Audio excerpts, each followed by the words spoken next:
Does it? Let me see.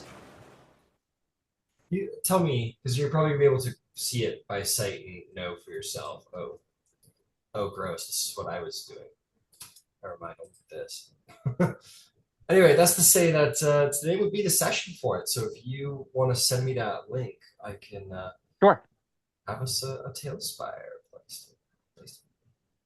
Um, just have to reopen Tailspire. Wait a second. Oh yeah, this is the old place, I assume. Yep. Yeah. Okay. I'm just gonna delete these guys. We have 'cause we it's have time to 2.0 that Yep. because we've juggled people a bunch. Oh sure. Speaking of juggling people, we are expecting a certain hobgoblin to return to the table. One of our OG Auroric Coordinate members who had to take off for a little while is expected to return. So we should have a nice six-person table coming up soon next week if our luck holds strong. So yeah, yeah. So be excited. Be excited for that. He's really great. My new players, you guys will like him. Not that I can say that you wouldn't. That'd be really weird. What else am I supposed to say? But still. Anyway, let's get to the game. So, welcome back, everybody. It has been a most interesting journey out into the world. Who would think that a mystical island would have so much mystery about it? You guys have faced the what do they call themselves? The snake, whatever. Fuck, the serpent people. You have faced the serpent folk who have been awakened. Learned much from them, including that their champion is on the rise. They have their whip, and they're off with it. They are on the seas, red alert. Luckily, the Vow of Salt is in hot pursuit, and they have about a week, 7 days-ish, maybe more, maybe less. I didn't say it explicitly, but I'm going to say that before you left. You did. Which was that check in after the day of challenging. Anytime before then, he doesn't expect there'll be anything interesting going on other than a normal sea skirmish, whatever. So once the day of challenging is done, you may return to the Vow of Salt and get an update about probably the blockade. He's like, we'll probably be at the blockade by the time you guys are done with the day of challenging. So there's that in the mix. But before that, you guys decided to climb a volcano. Always a great and highly advised thing to do. And in the course of that, perhaps the most surprising of things you didn't expect was this white-robed, pretty elf lady appeared on the back of a flying, honestly, like a giant arcane mithril tressum. Which we need to acknowledge that that's a tressum. That whoever's in charge of the League of Miracles likes the Fae, probably. Anyway, Alessandre made herself known and was told that she was sent on behalf of the Tal'Dorei Council to help you guys. There was some speculation and distrust at first because, well, the League of Miracles, I mean, they haven't done anything sketchy, but I don't know, you guys apparently have mixed feelings about them. Anyway, you climbed to the very tippy top, you found some genies, you kicked the absolute bejesus out of them, and stole their shit in a sick move from the wizard, as is the wizard's way, while forcing in the artifact they're about to utilize, while you took the opportunity to finish the job. It was a great move. A little synergy there between Yvaine's summoned dragon and Alessandre's combat cunning as a blade singer. And yeah, you guys apparently have a capable new ally. So with that, you are camping in the forest, and or actually you flew out into the forest and were like, we gotta go, and blindsided me, the DM, by going to Zephra of all places. And to Zephra you went. Yeah, absolutely nobody in the known world, including the DM, was ready for that. So there you are. And yeah, in the course of things, the item got transported inside of the ring with your genie, your genie warlock, and he traded the item to his very happy patron for a wish, and the wish the wish was this. Um, Joriel the Cato Geist was to no longer exist. And no longer exist she did. However, even the power of wish has its own restraints, as it seems that by the visions of Yvaine that night in a dream, she was able to find, had some vision of the Spider Queen and Asmodeus forming a pact where the servant of Lolth, Cato Geist, basically could not die, could not be. That was it. That was the contract. Their soul would never enter hell, and they could never die. And so, someone needs to be the Cato Geist, the Raven Queen said, and you will alone be happy eternities.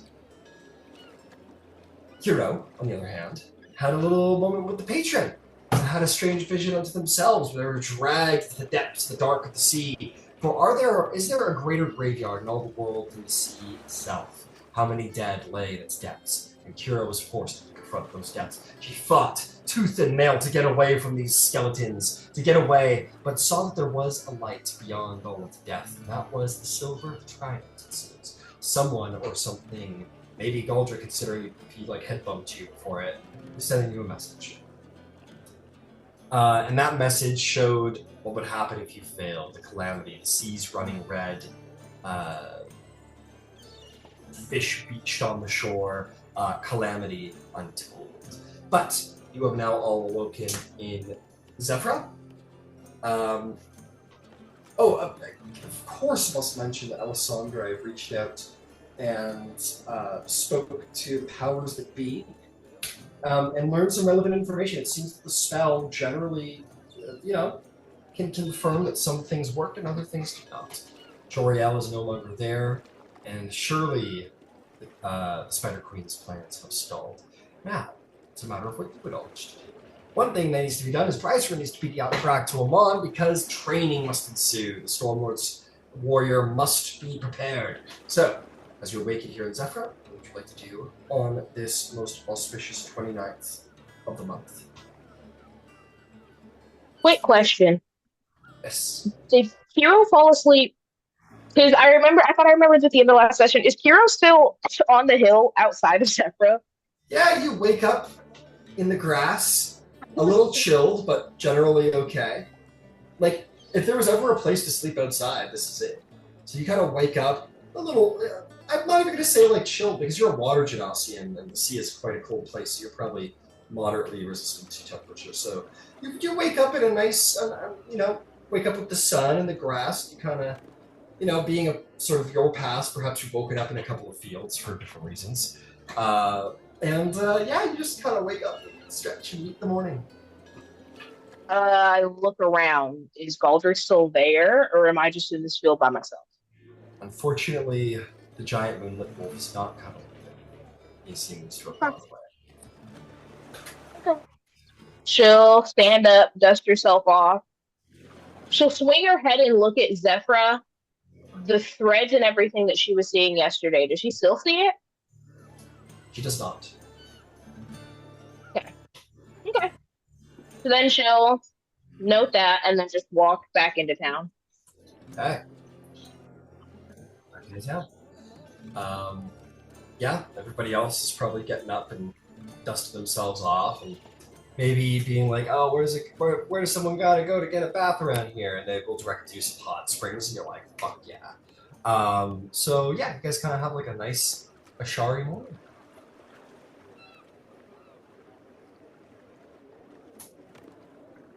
So, if I recall, what we'd worked out is that Alessandra is going to take Ember and Drysrinn back to Emon, providing they have the teleportation sigil for that. And Kiro and Bev and I will stay here if the Tempest is here, because we don't know if she is. If she is, I'll make report here. Otherwise, I will go to Whitestone. And we will wait upon Lady Vexalia, and as soon as that is over, as soon as we find her, then Beverly will bamf us back to Emon, and we will meet up later the same day, I expect.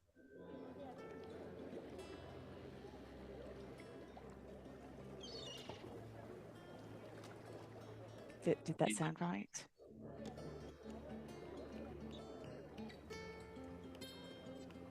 As is a matter of habit now, Yvaine will ritually cast Dream Walk in the morning.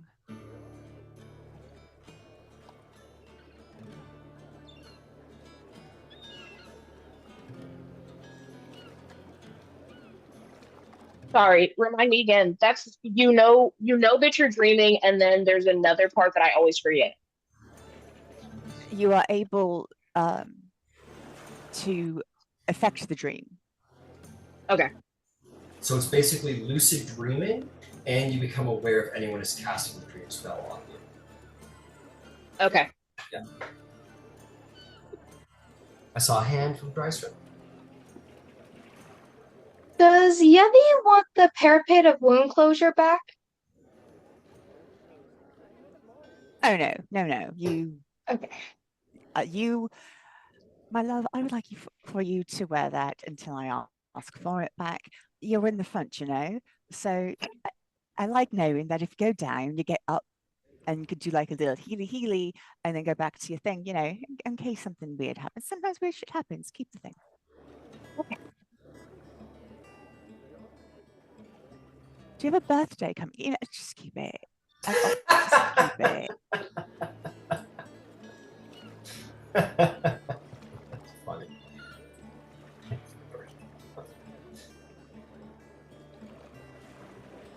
Like you're competing in the Day of Champions. You know something?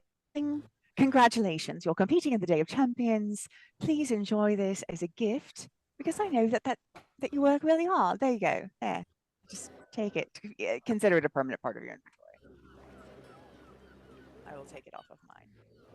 She's just gonna thank you, and there you go.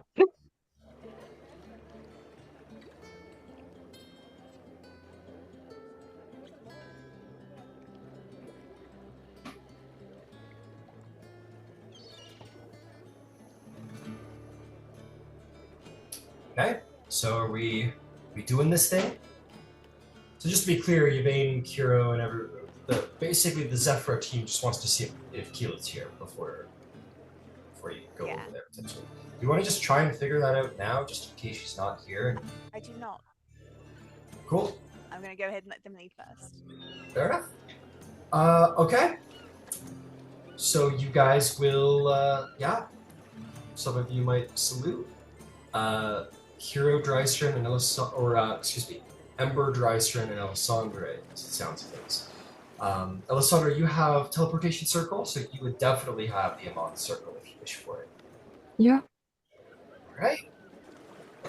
You have the chalk, you find yourself a nice flat stone somewhere, make a complex, wonderful teleportation circle, and once you see everybody's ready, you make the last and final mark.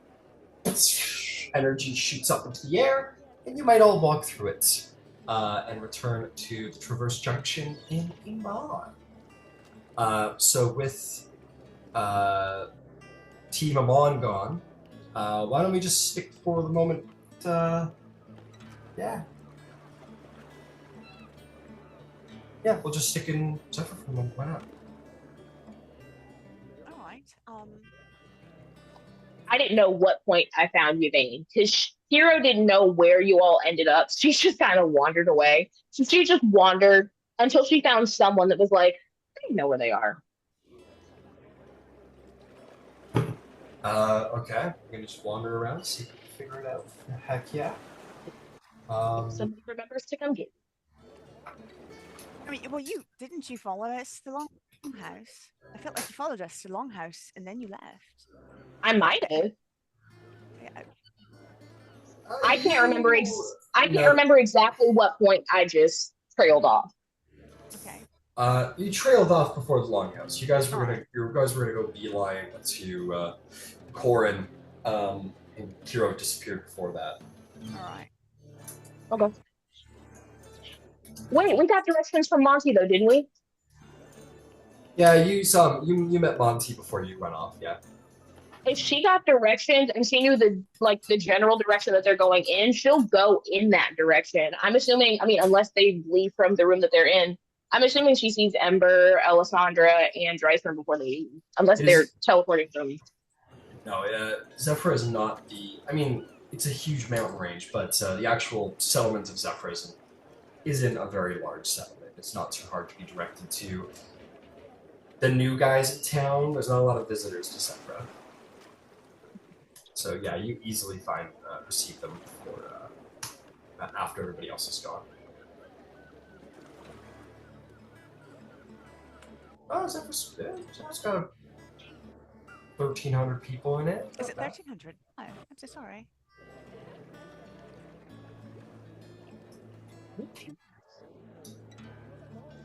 If it's after everyone else left, they leave for Amon yet? Your choice.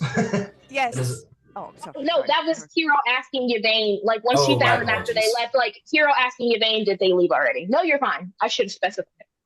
Yes, I gave my word to Roshka that I'd have Drysrinn there first thing in the morning. I got them out before we did anything because I gave my word. That's why.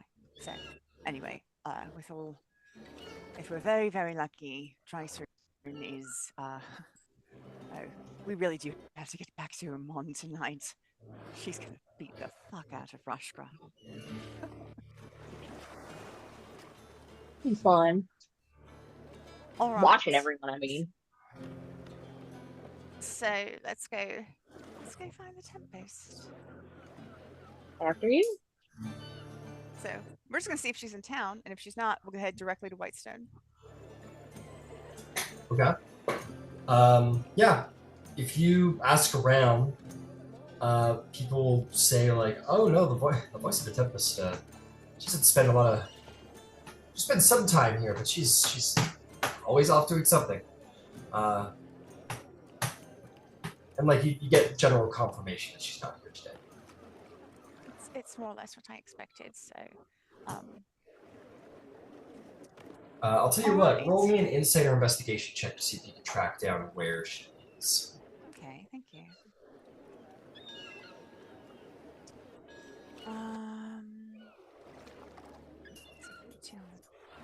Is it insight or investigation? Yeah. Oh well, I like the insight. I like that insight much better. All right, so 19. 19.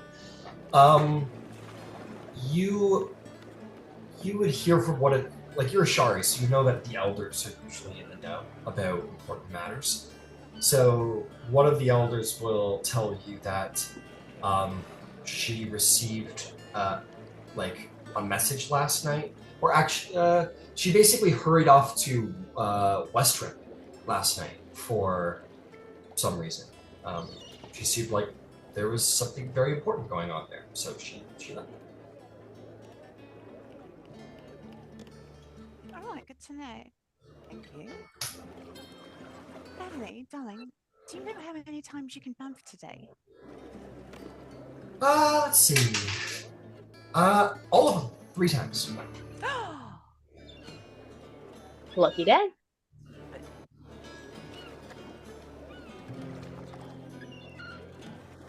So do we want to go to Western? I mean, Beverly, you were there for a day. We stayed in. You got your fortune read. Yeah, no, I can take us there if that's what you want. Let's go track down the Tempest. Feeling nosy. Alright, I'll see what I can do. She'll crack her hands, even though it has nothing to do with anything. And It's for effort. yeah, exactly. She thinks really hard about it.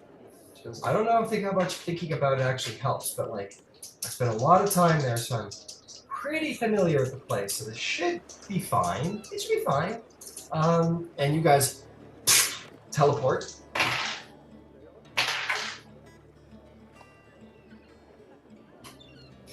Let's see.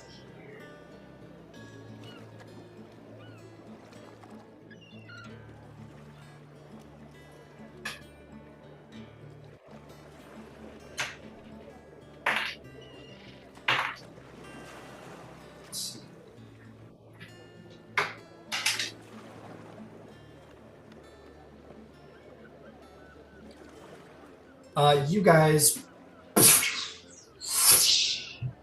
you appear standing in an open field.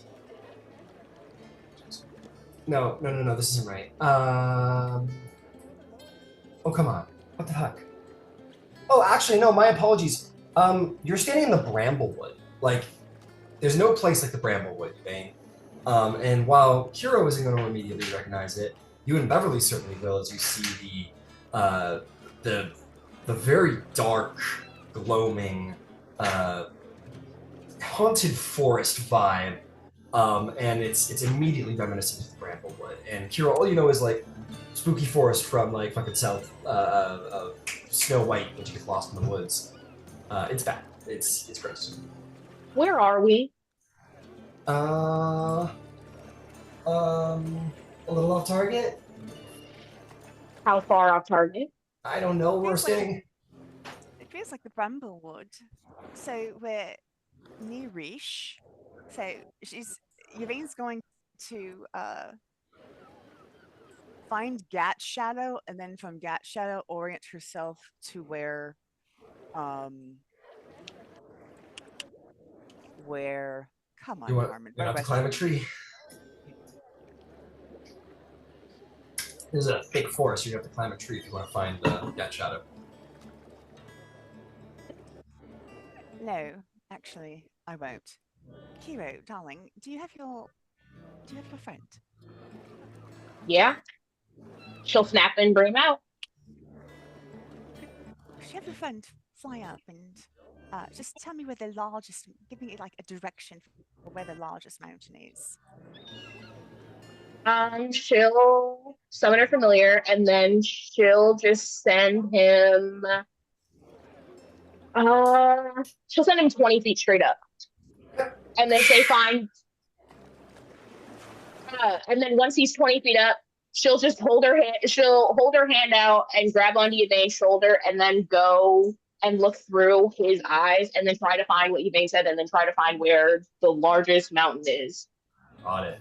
Yeah, the Bramblewood is a very tall, very dense, dark, brambly forest. And as your bird, I assume a bird? Yeah. Yeah. Makes it up out of the canopy. Your bird will look around and make a perception check. It's not going to be too hard. Thank you.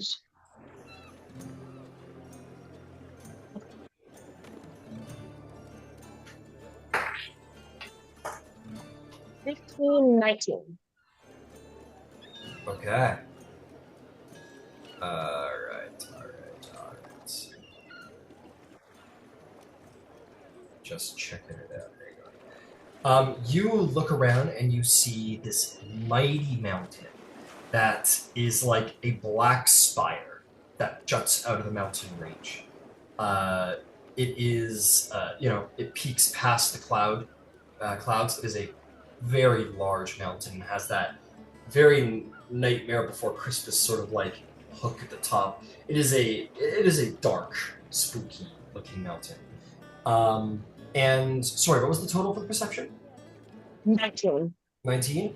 With a 19, I will say you perceive that and are able to see just at sort of the edge of the woods. So if you're looking that way, Gat Shadow, right over there, you see a city, a walled city. It was a little hard to spot through all the trees, but you do catch it. She'll come out of the bird for a second. She'll come out of the bird for a second and tell Yvaine what she saw. Did she know could she tell how close they were? Make a survival check, Kiro. Survival. And even just generally, like, are we 2 days walk away? Like that sort of thing. What was your total, Kiro? Birds. Sorry, I forgot. I'm using my bird's survival. You can roll yours because you saw through its eyes, right? Yeah. Yeah, so you can roll yours. Mine's. Oh. That's worse. I'll have to say that. That's a 6.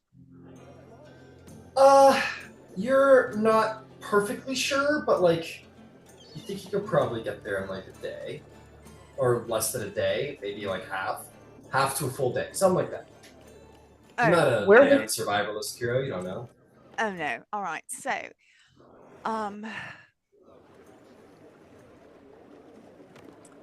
in the wild arbor, there was a large tree. It was the one, like right as you walk in, and it was where we met Aloth, Tal'Dorei. So,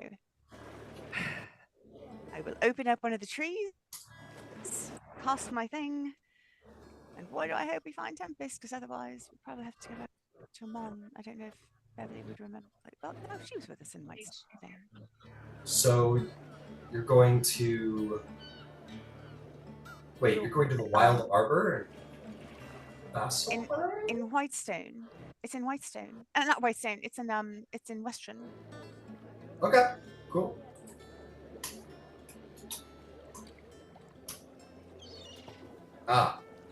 Okay, gotcha.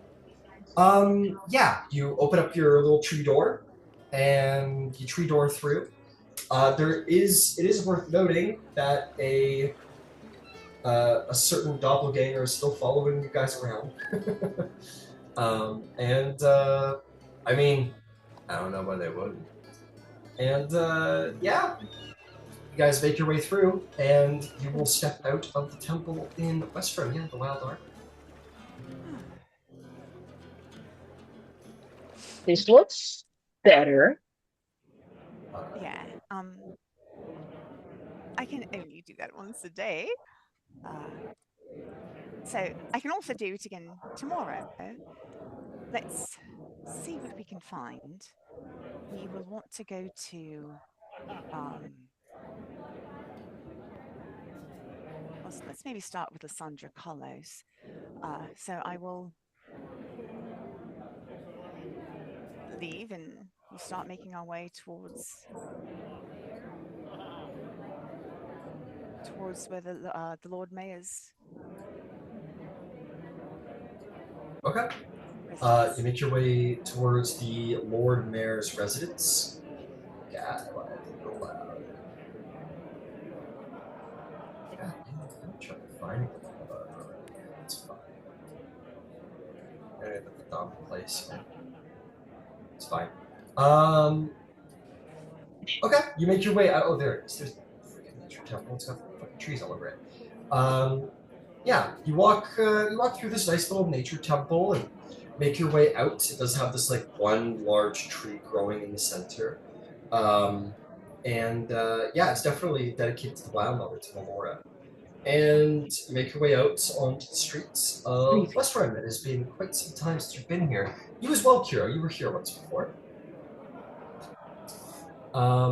Yeah, you make your way along, and you come to the place. So yeah, we will walk out. I will thank the tree, and we will make our way towards where we're going. And I'd like to sort of keep an eye open, because sometimes there's hubbub around important things. Maybe I'll hear. Actually, hey Beverly, Hmm? do you want to go mingle and see if you can find out if there's been any like hubbub? Sure. Yeah, I could do that. All right. You can take a new friend with you. Yeah. And she'll just kind of gesture to whatever his name is, and yeah, he'll follow along. And yeah, they depart. Just you two now. Watch each other's backs. That's in charge.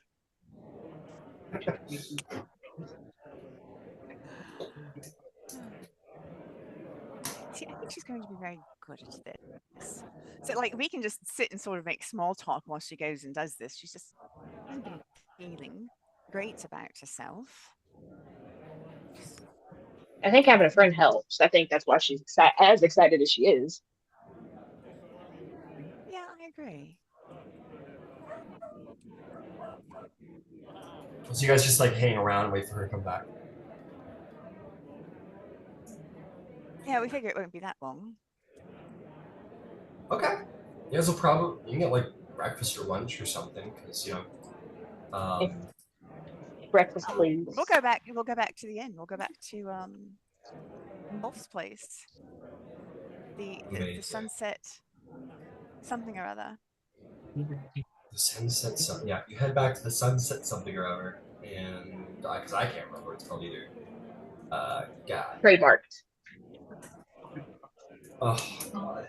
Fucking city session something like that. There we go. Get the name of the establishment down. The Sun-Kissed Inn. That is it. Sun-Kissed Inn. You find your way to the Sun-Kissed Inn. Throw open the door. To see, indeed, still as there always, the old half-orc Ulf, the barkeep, is there, and he goes, "Oh, Yvaine, welcome back. How long has it been?" It's been a few weeks. Are you serving breakfast today? Because we are starved. Sure, we're always serving breakfast. Well, yeah. Who's your friend? This is Kiro. I guess Kiro might not have been here the last time we were with us because we. So no, this is Kiro. Kiro is rolling around. There's been some folks.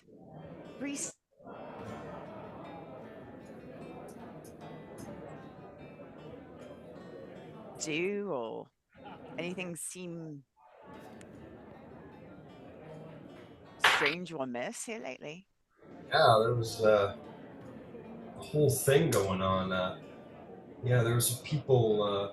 I mean, I'm not a follower myself, but they're saying that the altar of the Raven Queen went down for a couple hours last night. Just, I don't know a lot about it, or what it actually means, but people are saying, like, Raven Queen went quiet or whatever. Just trying to spook people. I don't know. But that's the big news where everyone's gabbing about.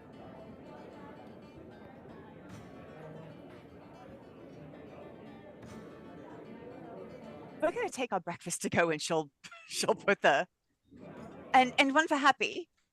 Oh, sure. That'll be 5 silver for each big one. old pastry. Yep. And you head over to the Temple of the Raven Queen. All right, getting all the errands out of the way. Actually, I'm gonna go over to TB for the moment. But you guys make your way over to Temple of the Raven Queen. Meanwhile, back at Emon, you guys arrive at the Traverse Junction. The Traverse Junction, as Alessandra, you have most certainly used it many, many times, is this like small pyramid that seems to be made of pure emerald.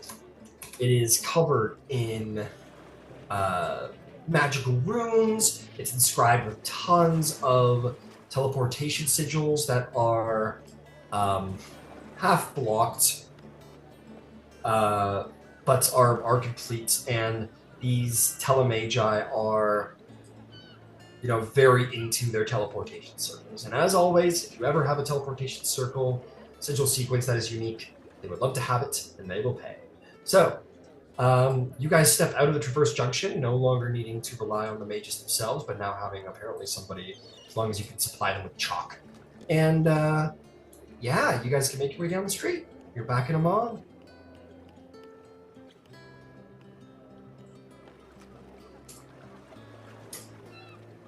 Welcome to Emon. You're going back, you're going home? Yeah. I don't see why not. Did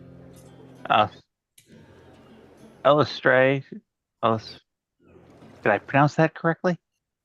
No, I'm I still think learning. you just invoked the name of another goddess, but it's fine. You can call me Ellie if you want. Would you care for some breakfast? My mom serves breakfast until 11, so. That would be wonderful. Excellent. And Drysrinn is due to be back in blue like any time now, so Black. Clever. All right, you guys make your way out of the Armanod Promenade, I believe it is. Oh, Traverse Junction's at 4, which is... Oh, my apologies. You make your way out of the Erudite Corridor, making your way past the Grand Alabaster Lyceum and into the Central District, traveling beyond even there and finding your way back into the Port of Amon. Not a place I think you spend a lot of time, Alessandre. Possibly, but probably more in other districts. But nonetheless, you come here and you find yourself immersed in one of the getting to be well-known taverns around town. You find your way to, oh no, this is insane. What is it called, Ember? The Rousing Spark. God, that was humiliating. The Rousing Spark. This big, beautiful tavern. You walk in, there's thugs standing at the door who are keeping an eye out. And you walk in to see this nice tavern space where many people are getting some food, all from all walks of life. Much pushing towards the direction of sailors, locals. There might even be some out of work magi. Quite a few people are here, and you see this young lady, about all of your age, maybe perhaps even younger, with blonde hair, sort of a little bit of that sort of glow, that fire genasi glow, and immediately becomes apparent that this individual is probably Ember's sister. And then immediately she's not, because she says, "Oh, sweetheart, you're back. It's so wonderful to see you." And you realize it's his mom somehow. That doesn't make any sense. It's a pleasure to see you. I'm glad to be home. Mom, I'd like to introduce you to a new traveling companion. This is Ellie. She's with the League of Miracles. She's with the League of Miracles? Well, we'll have her come right on in then. It's an honor to have you here. Please sit down. Let me get you some breakfast. It's on the house.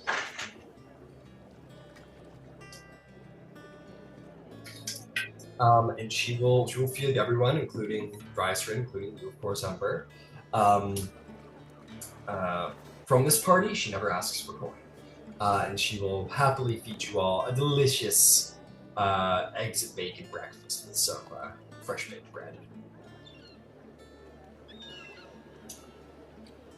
Yeah. Tough to go wrong with fresh bread.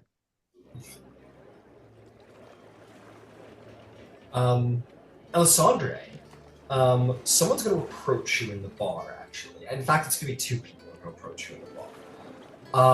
They're going to say, spell right Alessandre. And you are going to turn around to see these two very clearly like mercenary mages. Obviously, work has gone down lately now that most of the damage has been done by the Chroma Conclave has been fixed up. And in recent years, your numbers have gone down.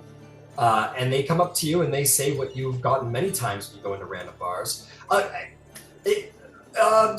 By chance, is there any other work going around? I don't want to disturb your breakfast, but me and the boys, we could really use the work. Do you have anything for us?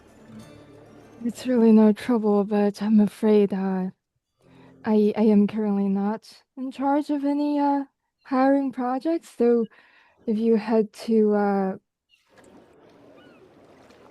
spell right Darrell Hessel, he is generally in charge of contracts. Has he not been hiring regularly lately? Yeah, we went to him, but you know how it is.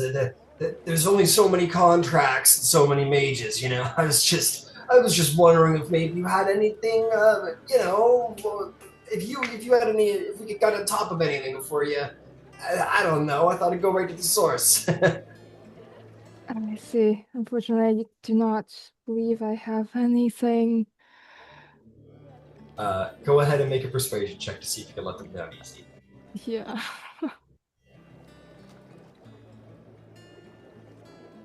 17. 17. They go, there's that pause of like disappointment, but it very quickly turns into, oh, I understand. No, of course. Thank you for your time. Sorry to disturb your breakfast, but if if you ever hear anything, I'll me and the guys are here. Yeah, you remember my name, right? Yeah, okay, I'll talk to you later. Enjoy your meal. And he walks over to his table, to which his two other compatriots immediately, like, very clearly go like, "What did you say?" kind of thing, and he shakes his head, and they all deflate. Well, Ember will wander over to that particular table full of frowny people. Okay. You wander over, and they go, hey, how's it going? Fantastic. What can we do for you? Well, you all look very out of sorts. Oh, out of work is more like it. Yeah. Well, have you given any thought to adventuring? Because I know a spot that is rife with artifacts dating to before the cataclysm. Really? Really? Where is this place? Well, there's a pair of islands. At which point, Ember will tell them where the Visa Isles are. And there is a ruin there belonging to the nearly extinct snake folks that were followers of the hooded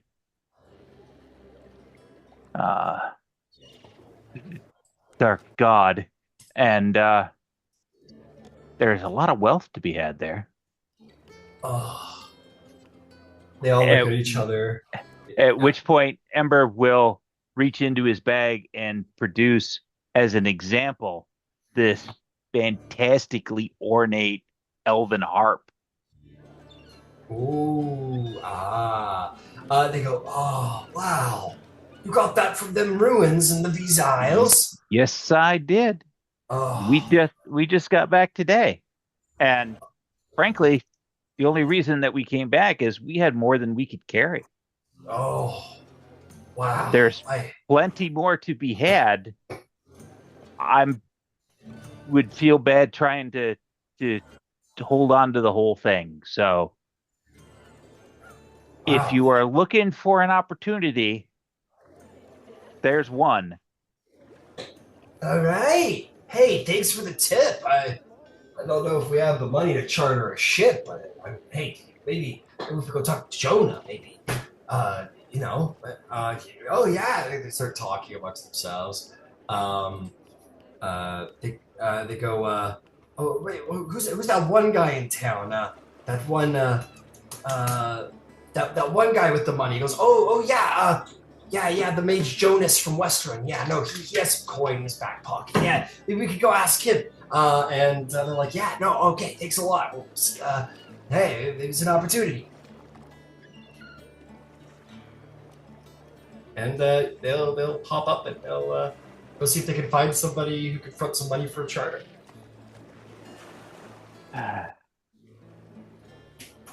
Okay. Oh, they're so fucked. Oh man. That was so well handled. Well done. I gotta ask though, out of curiosity, Ember, are you telling of this place just to get the riffraff out of your bar? Or out of your it's a little bit of that. Yeah. But it's, if they've been doing, mage right construction type stuff, yeah, potentially they have a chance at being successful. We know that we have popped the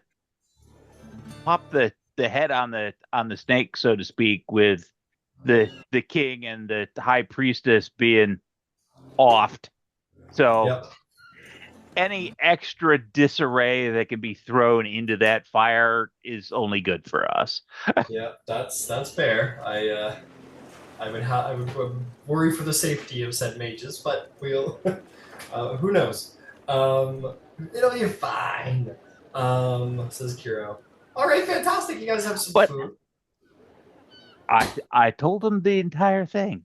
You did. You They certainly can did. they can do the legwork and prepare themselves accordingly. Fair enough. Fair enough. Yeah, fair enough. If you hadn't told them, I would have been like, "Damn, dude, are you just like sending some dudes to their deaths for sure?" But no, you told them. Okay, cool. Yeah, you guys are sitting around eating some food. Drysrinn, this shadow peers over you like a great demanding void, like the Stormlord himself, and you kind of like over your shoulder, and you're gonna see a very grumpy hobgoblin looking down at you. What the fuck are you doing? You're muted. Oh no, you're not. Never mind, keep going. Trying to eat so I can fight you, presumably. It's 11 o'clock in the afternoon. Oh my god. We have to teleport. Okay. Things went down. You should have teleported earlier. Come on. He's gonna like grab you under the arm like you're a kid on the fucking play yard. He's gonna start. I'm gonna like try and pry his hands off. Like, I will follow you. Stop it. And he says, since you can't follow direction, then we'll start with sprints this morning. Yeah, we'll drag you off to go to start prepping you for war, baby. Amazing. Alessandra, you see your new party member get abducted by some old hobgoblin man, and it's just you and Ember now. I assume that's the training they were speaking of for Day of Challenging. Yes, that is indeed. The hobgoblin has a penchant for training, and he is a devotee of court as well. Those types. What about you? You're also taking part in the challenge? Oh, I am, but it's reasonably perfunctory. The other churches that aren't court or Bahamut usually have a token that they send, but they usually don't make it all that far.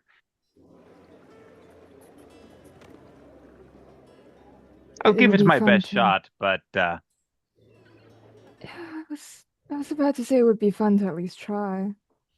Oh, I have some thoughts that may balance out the field to a greater or lesser degree, but that remains yet to be seen. If you need any help on that front, feel free to let me know. I'm just planning on making a visit to our friend Gilmores to see if he might have a particular thing in mind. But there's time. There's an entire week. Let me walk you around our site of our construction type stuff. We've got a temporary home for the Aurora Concordant just down the street a smidge, but we've broken ground on a new place, and it is nearly complete. If you'd like to see it, be more than happy to show it off. Of course.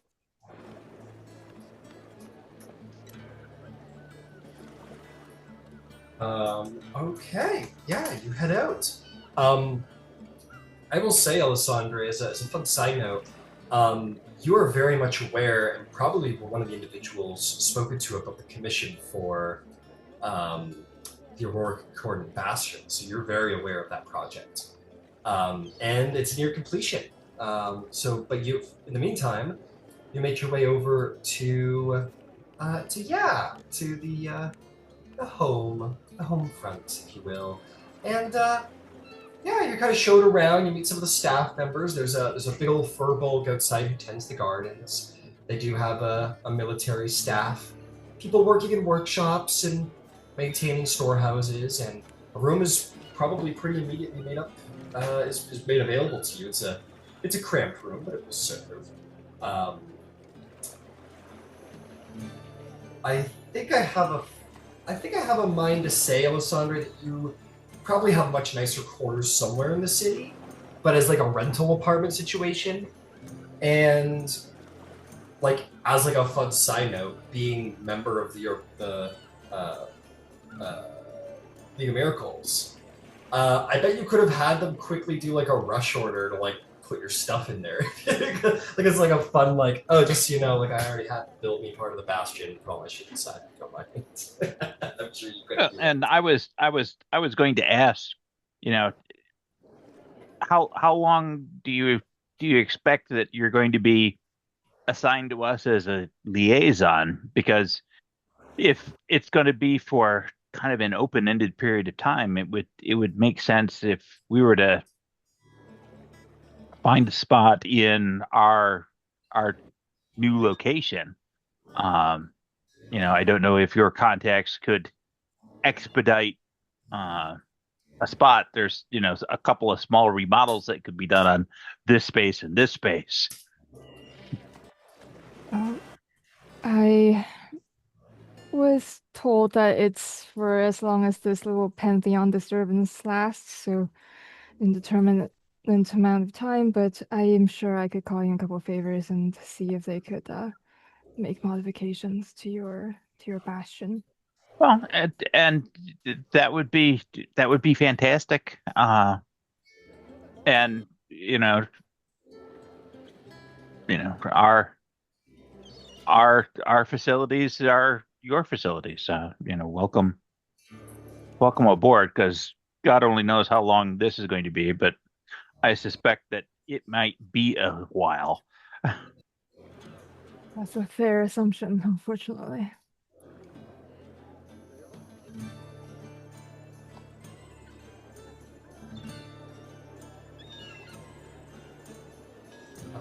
Okay.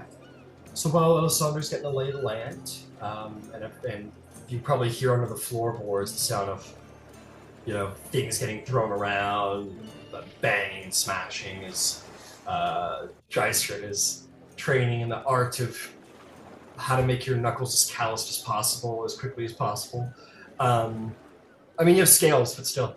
But regardless, we'll come back and check on you guys in a bit, but let's go across the sea, or not the sea, let's go across the land and go see what everybody else is up to in Westrun. Or at least what Hero and Yvaine are up to in Westrun. Alright.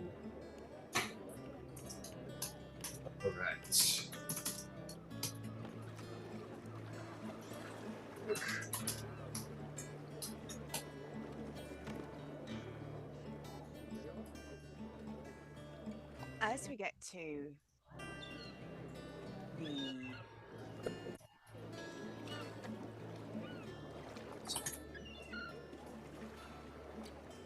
I actually think, like, when we're before we leave, as we're getting our breakfast, Yvaine's going to change clothes. She's going to put herself together a little bit.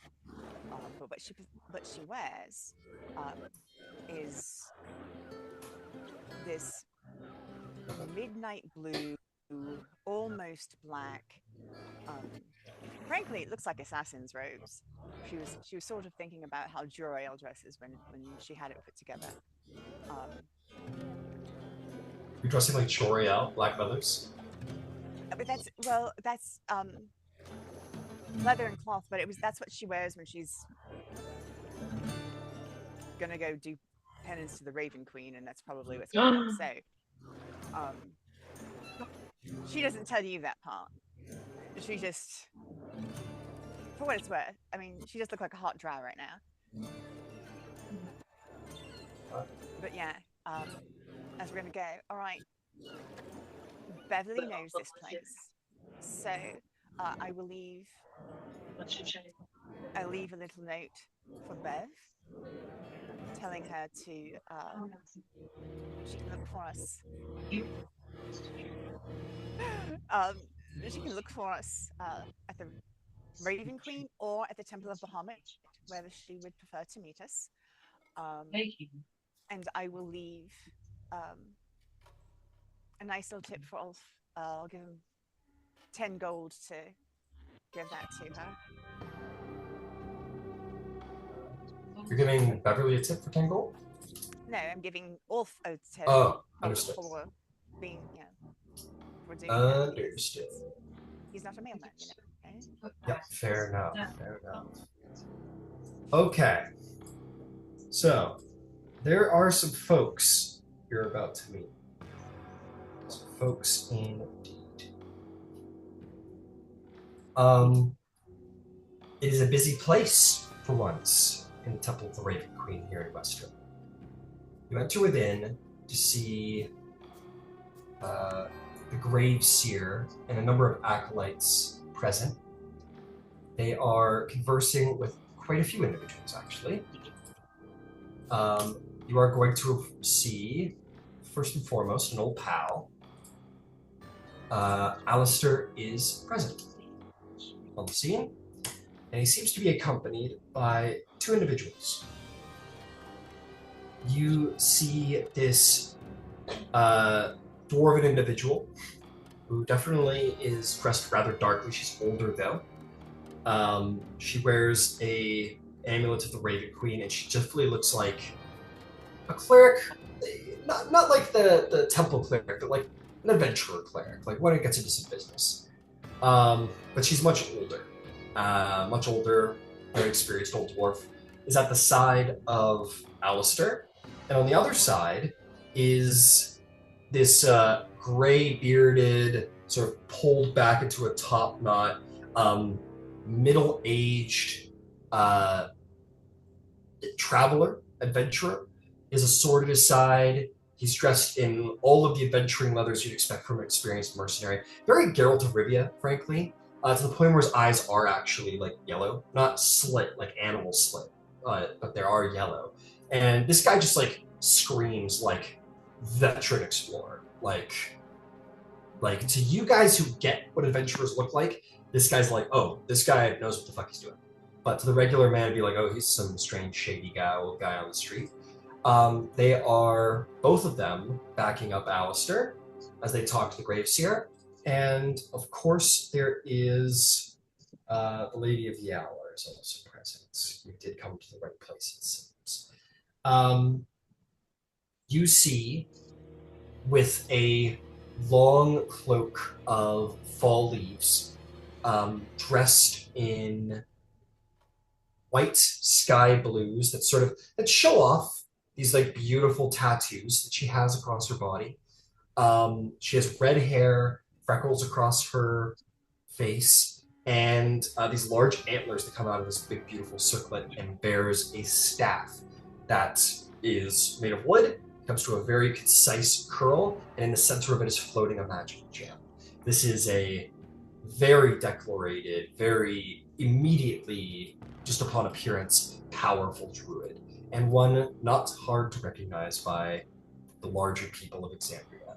This is Keyleth, voice of the Ashari, hero of Vox Machina. And all of them are having a little meeting with the Graveseer. So when Yvaine walks in, the moment she sees Tempest, it like, you know how when a cat gets a little scared, like they just freeze? She does that for like 2 or 3 seconds and sort of mechanically forces herself to breathe, and strides right into the middle of them. Hero is gonna kind of hang, kind of like she's always like a step behind Yvaine. She's gonna kind of stay like a step behind her and then to the side just a little bit, just so she can see her face. But Yvaine's the one talking. She's just the one backing her up for now. Okay, absolutely. Yeah, you make your way in. They're talking about something, but that is interrupted by your appearance, and you appear and like generally get looks from everybody of like, who is this? And Alistair does see you, and he goes, "Oh, well, finally, Yvaine, it's good to see you. I was wondering how long it would take for you to pop up." She's going to smile at Alistair for just like a second, but then immediately turn. Kaitake Tempest. I'm Yvaine Starborn of the Earthshari. Oh, well, it is nice to meet you. Welcome. You're friends with Alistair? And then she's going to look at the Graveseer and say, I think I know what happened last night. So if there's a place we can go where no one can speak, no one can hear us speak. The Graveseer says, we are all here aware of what has transpired last night. Oh. The powers of the Raven Queen ceased for several hours. It's a most disturbing matter. Do you know why? Since the threads of fate were broken. Broken in a way that the Raven Queen required time to repair. Wish spells do that, yes. She nods at you.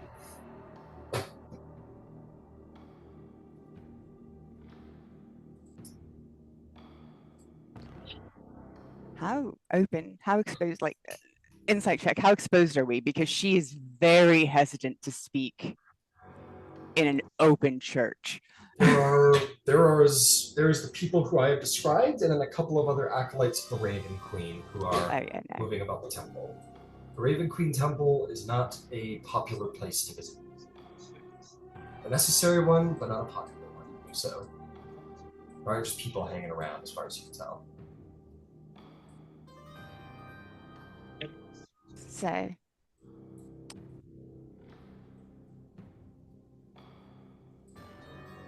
and like you can see that she's just really uncomfortable, and she will get close and yeah, everyone's just kind of staring at you because you've kind of come in and been like, here, I'm here, I know everything. So they're all like, okay. All right. So the short story is that Ember was granted a wish from a genie, and he wished that Drysrinn, the Cadergeist, would no longer exist. Shouldn't change history. Seemed like a good idea. It was an impulsive sort of thing that he did and informed us that he did. I had a dream last night that the Raven Queen allowed me to see a communion of sorts between the King of Hell and the Demon Queen of Spiders. A new contract has been written up, as there must be a Cadergeist until the end of this next war, if I was understanding correctly. There just won't be Drysrinn.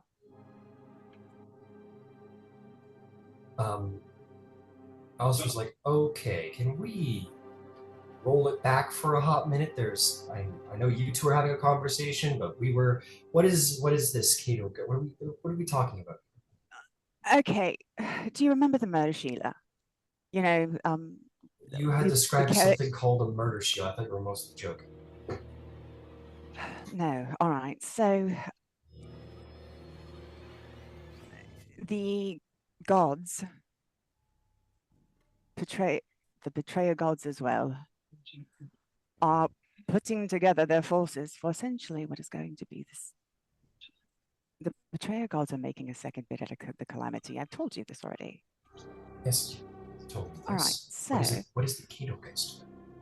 So the Cadogeist is the champion of the Queen of Spiders.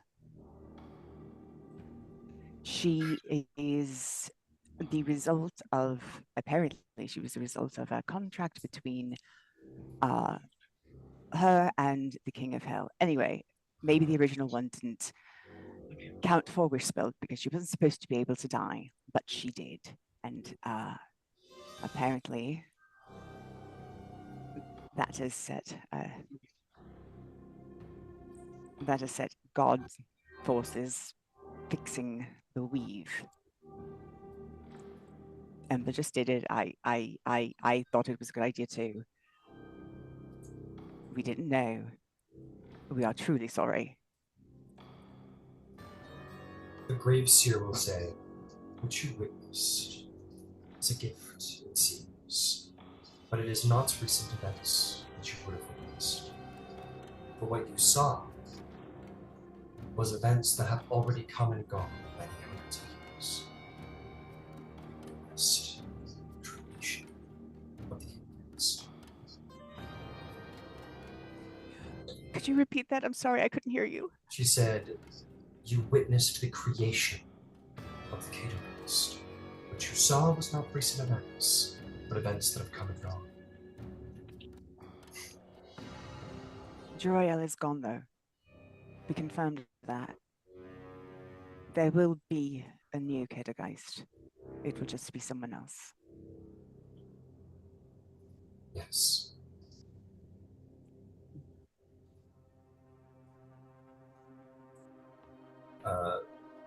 Keyleth kind of goes, oh, great. Thank you for, so it seems that everything is good here. I must be going. She kind of walks off in a bit of a tizzy, like, oh, there's something else to do. And begins to sort of exit the temple. And Yvaine's going to essentially bob her head to the priest and head after the Tempest. Okay. And as Alistair definitely has a look of like, no, wait. But there's plenty of time for that. You go after Keyleth instead. She leaves. And... Stay behind. Okay, Kira, you stay behind. We'll stick with that. So Alistair, you met Alistair, right, Kira? Yes, I did, because Finch Day, and he's the one that warned us. I've met him in passing, but that conversation, I think, is the only actual conversation that they've had. Yeah. He will look at you and he'll go, it's Kira, right? Yeah. Excellent. Well, maybe me and you should speak then. How much do you know about Terra? What Yvaine's shared thus far. Dark Vestige, waiting to go retrieve it. Just about it. Right. Well, I expect you're going to go after her, so... But just let her know that we have matters to discuss on that front as well. Life doesn't stop. No, it does not seem to stop, does it? And she'll swing her head and look at the priest from earlier. You said threads. What did you mean? The Graveseer looks at Alistair, who gets the message. He says, welcome, cheery lot. And he will take his dwarf and his old man, and they will make their way to the back of the temple for now to have private council. Graveseer will look at you, sort of look at you for a moment as if seeing something, and says, you have been touched by threats, yes? You could say that. We have all been touched by the threats, but you, I expect more than most. What does that mean? It means fate. The Raven Queen is not just the goddess of death, but the goddess of fate as well. Each of us have a thread. A thread that is pulling us towards our destinies, and a thread that one day will come to its end. The Raven Queen ensures that none of these threads get tangled and cut before their precise times they should. Though unfortunately, it does happen.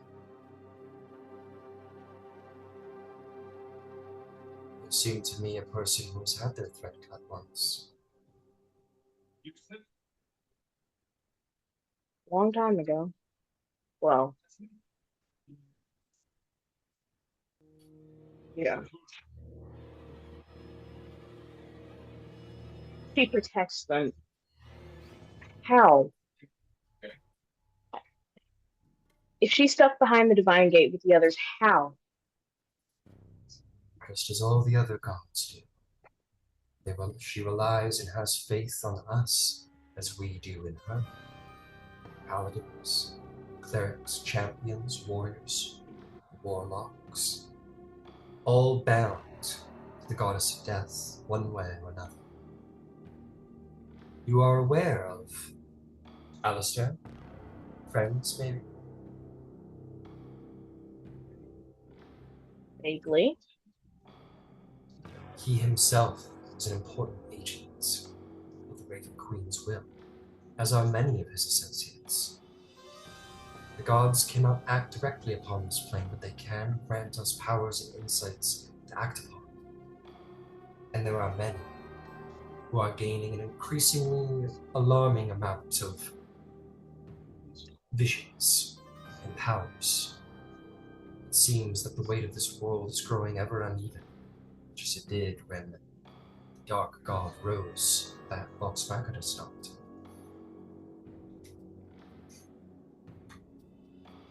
Have you had visions? Last night. What did you see? Happens if we fail.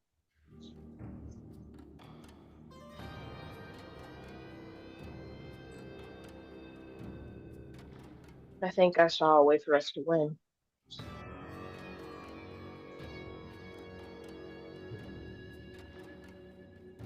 I hope you find these means to succeed.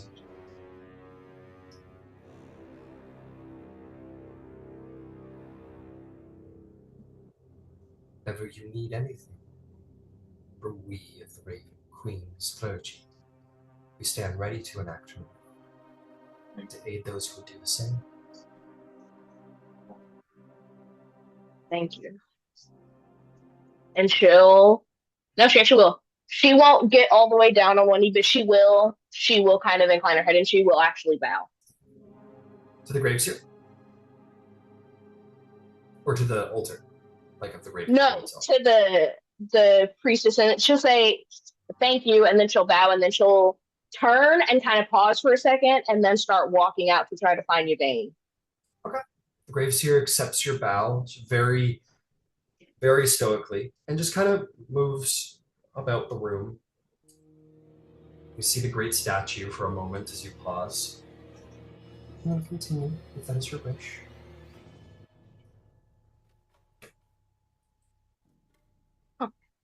Yeah, she'll walk out of the temple, and if she doesn't see Yvaine, then she'll kind of step off to one side and wait for her to come back. But she'll definitely, like, in her head, roll over what she saw last night, roll over the words from the priestess, and just think about what that means. Okay.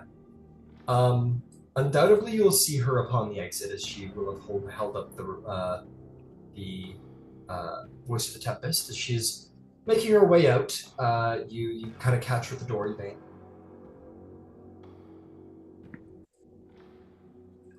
So I will actually walk with her, and say. She kind of stops as you appear. Oh, okay. She stops kind of awkwardly, like, hello again. There's more. I can fly with you. I can if we're going back to Zephra, I need to speak to you someplace where no one's going to hear us, because I need your counsel, and you will understand why. It's about our trip to the Visa Isles. Visa Isles. Make a persuasion check to see if you can convince her to hold private counsel.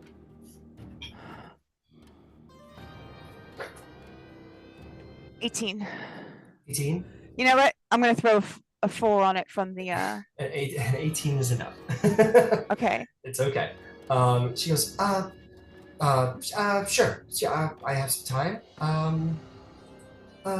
She kind of looks about, and will, I don't know. You're druid, so she will just, she just kind of looks up at the roof and is going to, turn into a bird and fly up to the roof.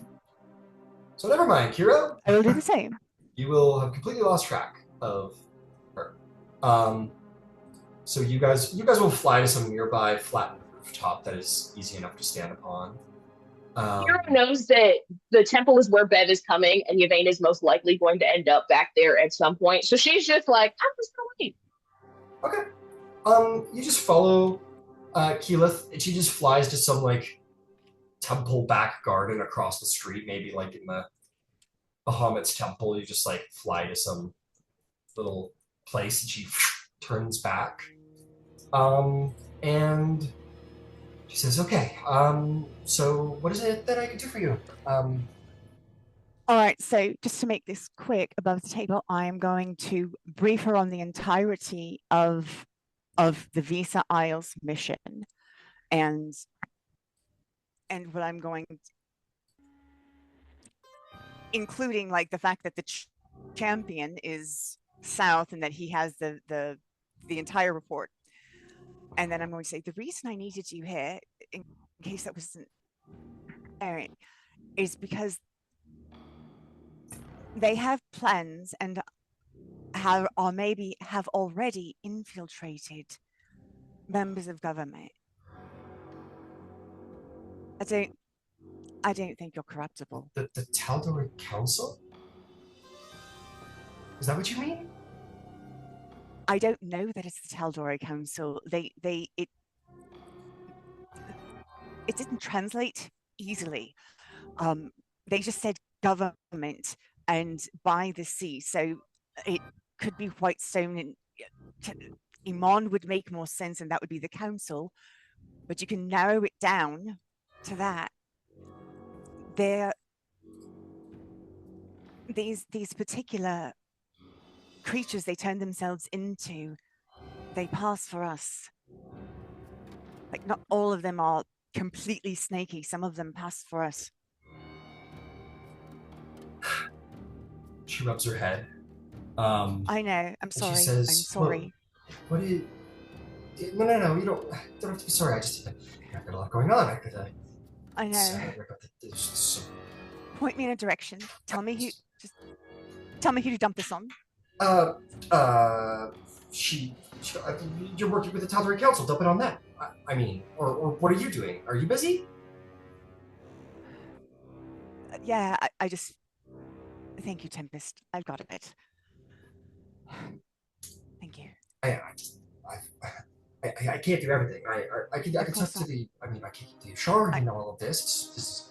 I know that you're technically a counselor, but this is a private council business. It's top secret. We can't just be going and sharing it around.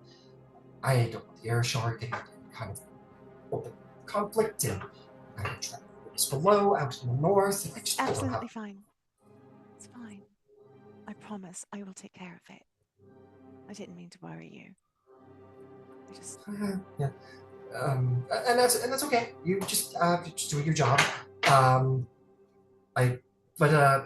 Yes. Thank you for your time, Tempest. Yeah. Good luck. I hope the rest of your day is gentler. Yeah, and you as well. Okay. I guess I'll go. It was good meeting you. Be well. She'll bow and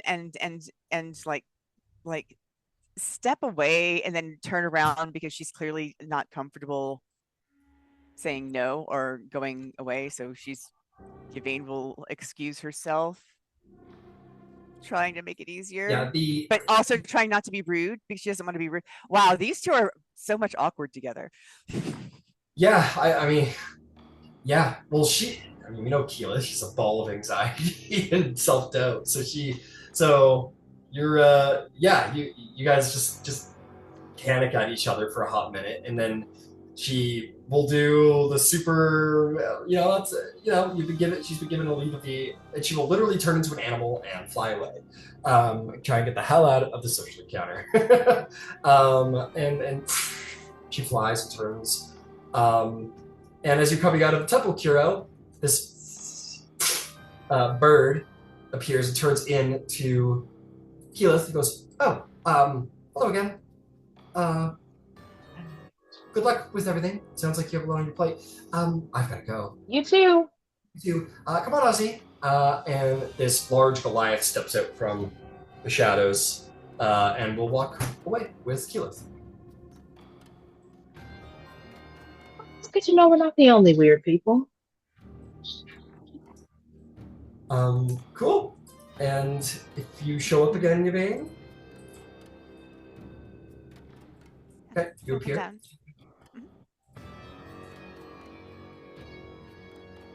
How'd it go? Not great. Not.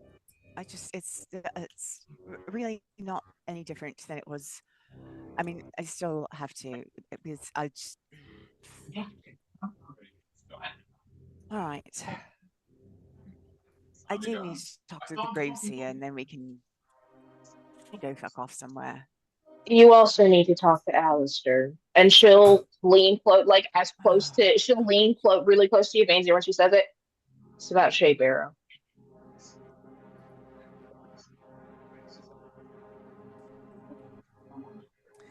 Like she went from being I'm so overwhelmed to all right. As soon as you said Shape Arrow. Yep.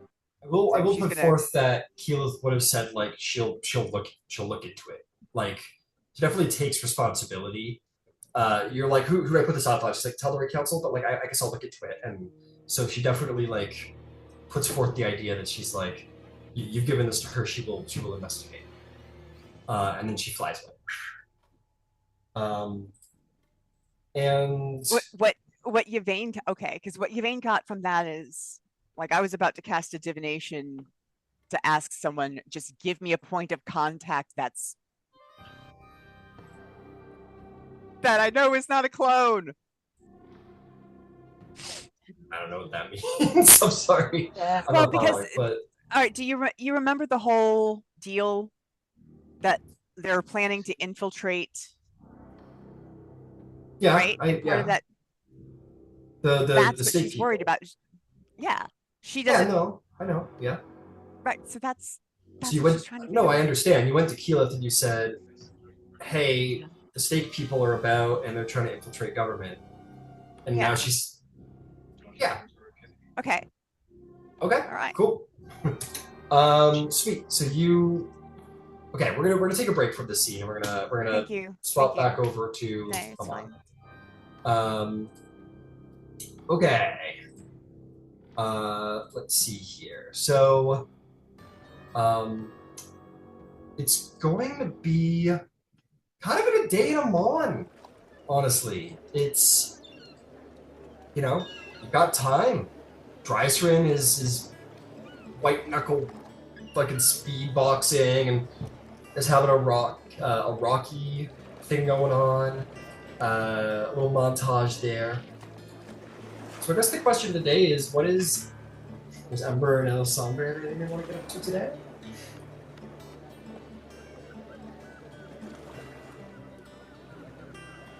I've got one errand. One. All right. And that's to go to Gilmores to see if he has or can put his hands on something. Absolutely. Do you want to bring Alessandra to a little Gilmore shop? Yeah, yeah. Everybody loves going to Gilmores. Amazing. Alessandra, do you believe that your character has been to Gilmore's before? Yeah, I mean, as a spellcaster in Emon, surely once or twice. Surely, absolutely. I the only reason I don't have a Gilmore's place here in Tailspire because like how do I capture it? There's nothing purple. I don't have anything purple. There's no purple assets. So what would be the point? But I hopefully can describe it well enough.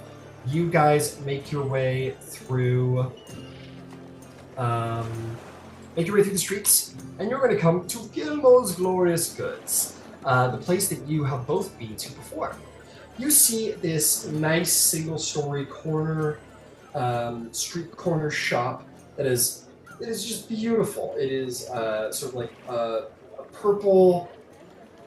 pinkish walled building. It's got blue trim with golden design filigree. It's got a big old sign outside that says Gilmore's Glorious Goods with a big unicorn head right under it. All kinds of wonders in the shop. Magical vests, potion bottles, little daggers, all kinds of magical things in the window. And you step through the golden beads that make up the front door and enter into, surely as you would know, Alessandra, a pocket dimension. As it is a now 3-story building inside, and not what it was before. Filled with all kinds of magical wares, people working there. It is a sanctuary, a wonder unto itself. You walk in. I'm just gonna word a little lucky roll here. Okay. You walk in. People are about. Different shop workers are doing their thing, and you, Ember, are going to be approached by your old pal Jerry, who comes up and goes,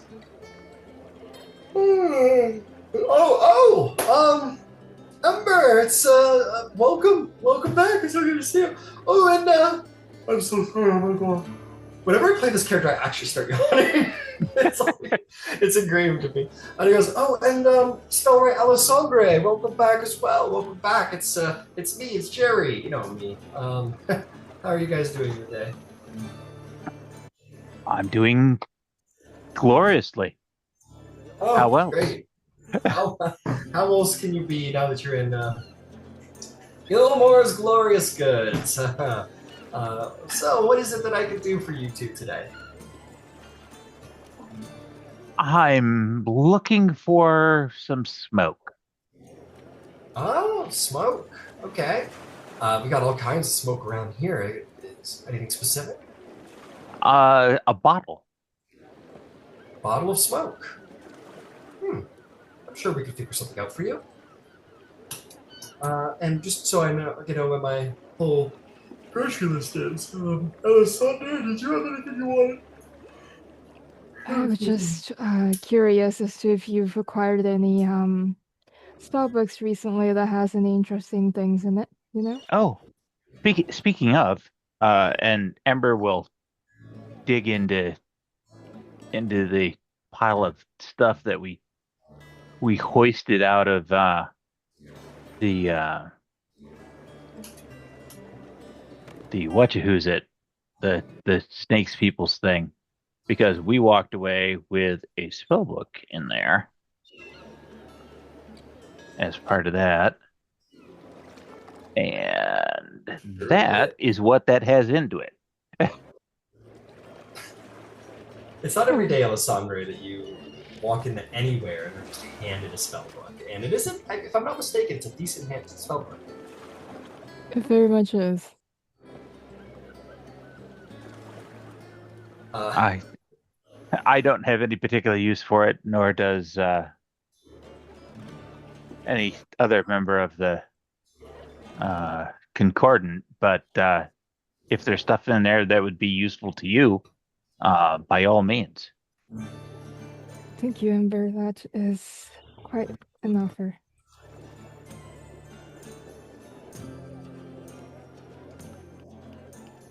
All right.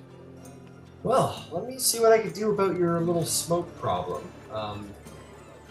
I assume you're not looking for a pipe. No. Yeah, bad joke. I apologize. Oh, that's Anyway, perfectly all right. Sometimes a good pipe is not a bad thing, but not in this particular instance. fair enough. All right, let's see what we got for some smoke for you. Just so I'm getting this off the front, what's the price range we're going for here? Are you looking for something consumable? I'm just looking for something that'll generate a smoke cloud.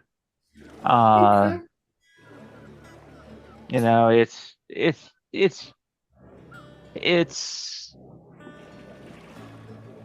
just to obscure some vision. Fair enough. Yeah, let me look around and see what we've got. Let me go back into the catalog, and I'll be with you in a moment. The above table, Ryan, it's the ever smoking bottle. Okay. Thank you. I appreciate it. He goes, oh! The divines have opened my mind. I know exactly what it is that you want. And he will say, we have these wonderful ever smoking bottles here if you're interested. I like the sounds of that. Amazing. I had a feeling you would. And he'll say, they're great. They're uncommon magic items. Obviously consumable potions. Let me see. Oh no, it's not a consumable. How wonderful. So that for 200 gold, you could be the proud owner of one of these bottles. They, for some reason, I get a sense you know what it does. So I do indeed, and 200 is more than fair price. exceptional. I'm so glad to have helped you today. I'm so glad. Amazing. And Miss Alessandre, despite our good friend here stealing some business from us, and he kind of gives you a little poke on the shoulder with his elbow, Ember, as a joke. And he goes, is there anything else you'll be needing today? Not in particular. I'm mostly here just accompanying him. Oh, very well. Well, feel free to browse if there's anything you want. As a reminder, all uncommon items are here on the first floor, rares on the second, and very rares up on the third. Do you have one of the bags of holding, Ellie? No. I do believe that might be necessary. Yes, by all means. we need a tack bag. Understood. We're turning them out, and he'll happily provide you with a bag of holding if you wish for 200 gold. Yep, and tack will pick that up. But be careful. The prices might start going up soon if you keep purchasing them at this rate. That was a joke. That was a joke. I don't control prices. I'm just Jerry. We understand. It was a good joke. Oh, Supply and demand. I understand. It's a merchant thing. Of course. Well, have just like the most wonderful day. Thank you for coming to Gilmore's Glorious Goods. And yeah, with that, you guys are proud owners of a couple new magic items. And nothing bad happens to you. Oh shit, maybe something bad might happen to you. Hang on. It might be good, it might be bad. Who knows? We'll find out. Gonna go find out. What level are you guys? You're pretty high level. You can handle this. I say shit like that just to see what Kiro does. Okay, let's see what they say. That's ridiculous. That would never be just walking around. Stupid. Try it. Okay.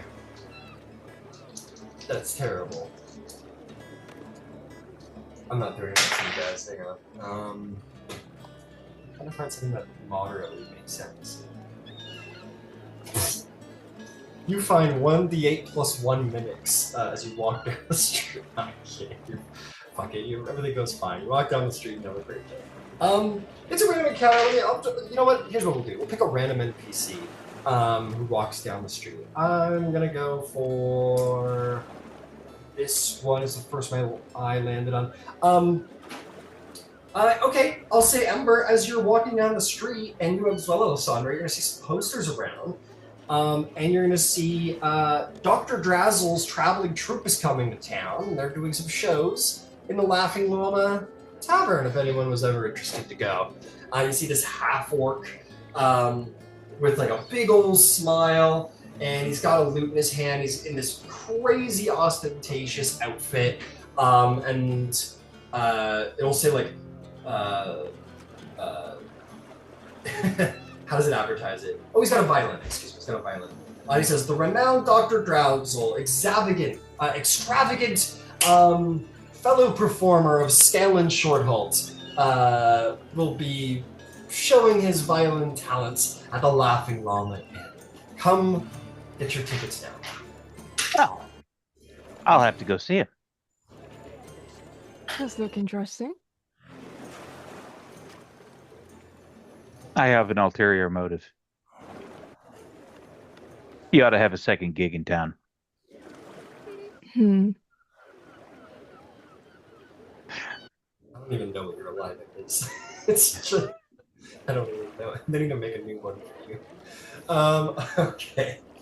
All right. We will go back to Westrim, and we will wrap up things there. And with that...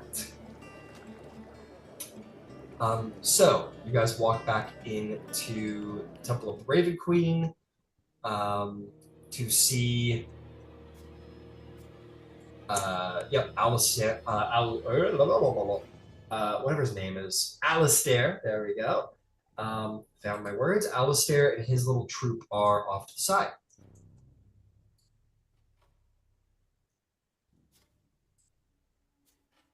And he will say...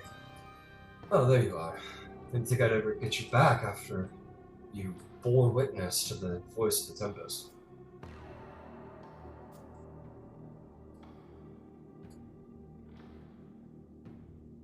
Can't hear you. I'm sorry. I am sorry. You don't need to be sorry. It's No, a very fangirlable moment. Oh, that. Oh shit! You saw that? Yeah, of course you did. They saw it in Stillben. Anyway, allow me to alleviate the embarrassment ever so slightly. This is Director Emeritus Tressa Dulamar. That is quite the mouthful, so just call her Emery. The old dwarf rolls her eyes at Alistair and gives you just like a bit of a nod. And he says, and over there is the best blood hunter that on this side of the planet. That is Hunter Jorik Lemench. He says, good evening. It's pleasure to meet you.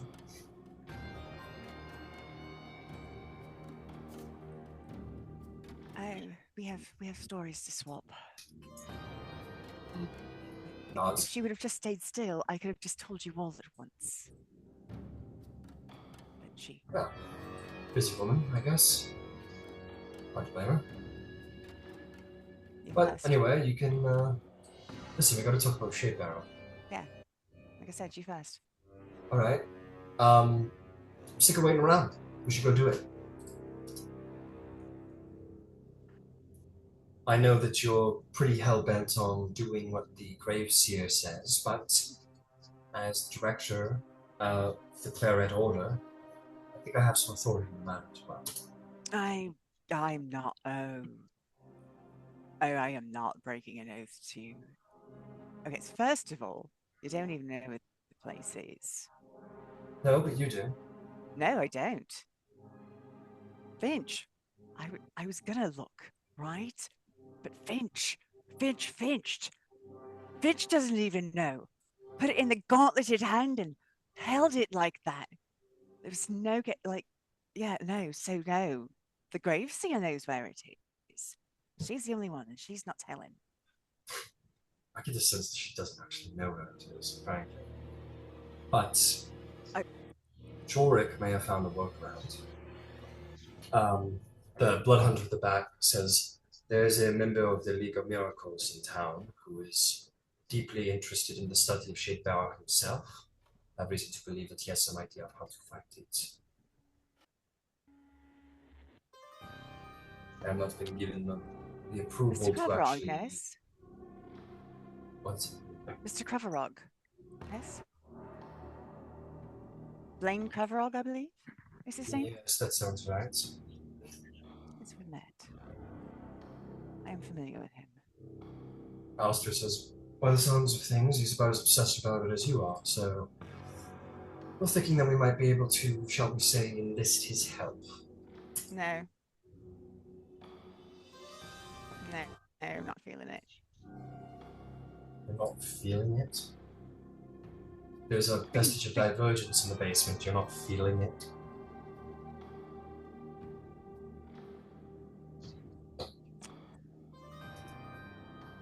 I've met him. I remember my gut feeling about him. I'm not going out. I'm not going to go against my gut feeling on this one. I have a way. I will speak to the Graveseer.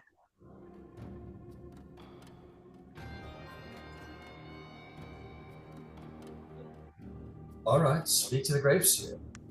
But it is the initiative to Claret's order to see such things destroyed, and if there's a vestige in the basement, and all of you said is true, we need it.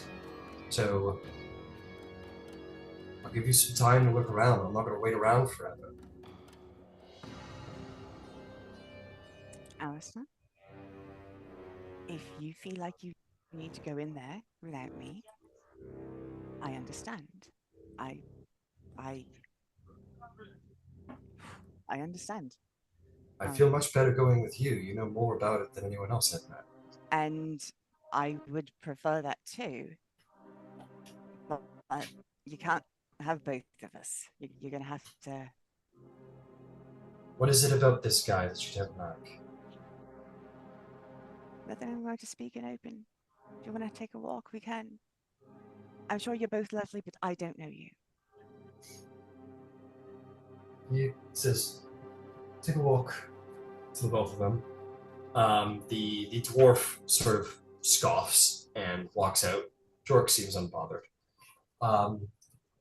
Alistair just kind of gestures and says, all right, go ahead. So, part of this I don't mind them hearing. Brief from on Visa Isles. Like, It's like, why are you telling me about the Visa Isles? I don't know. People Go. taking magical potions to transform into something else. What is it? Profane soul? You told me about it once. Isn't there one of your orders that's like that? They don't take magic potions. But yes, there's an order called the Profane Soul. What does it have to do with serpent folks on the other side of the continent? Because of how they do it. They're not born, they're made. They're sorcerers. Look, when you're interrogating Nero, you spoke about experiments and such that you did, right? That's the whole crux of Ember's problem with you. Right. Are we not talking about Shadebearer anymore? Just to be clear, we've left Shadebearer behind. God damn it. I just need to know what we're doing. You sent me here to take care of it. Yes, all right. You asked me a question. You asked me why I... The answer to one question has nothing to do with the other. So yes, tell me about Shadebearer. Why don't I trust Blaine? Yes. What is your problem because with I this don't guy? trust the League of Miracles right now. Who cares? We'll make this guy do what we tell him to do.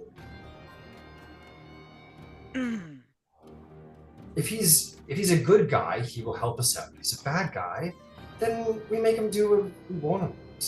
I mean... Okay, all right. Hero, you're there as well. If you wish to be there, just as a reminder. She's listening for the moment. Okay, got it. Just want to be Alistair, clear. if you need to go, go. I have 20 things. I haven't been home yet, right? I'm literally just coming off of this thing. I haven't had a moment to fucking process. And then I find out what that wish actually did. All right, so now I have to come deal with that.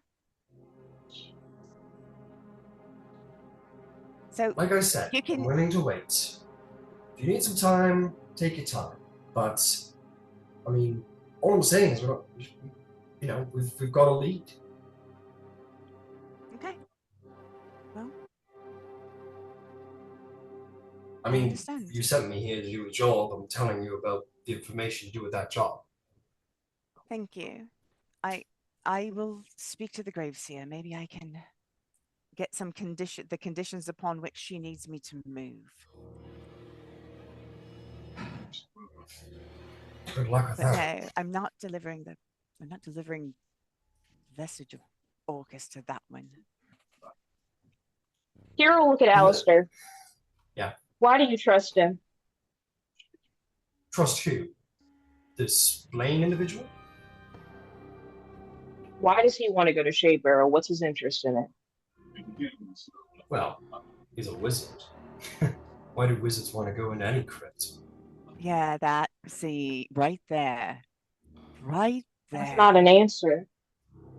What do He you think probably wants happens? Okay, so what do you think happens when he gets his hands on whatever it is that's down there? What do you think happens?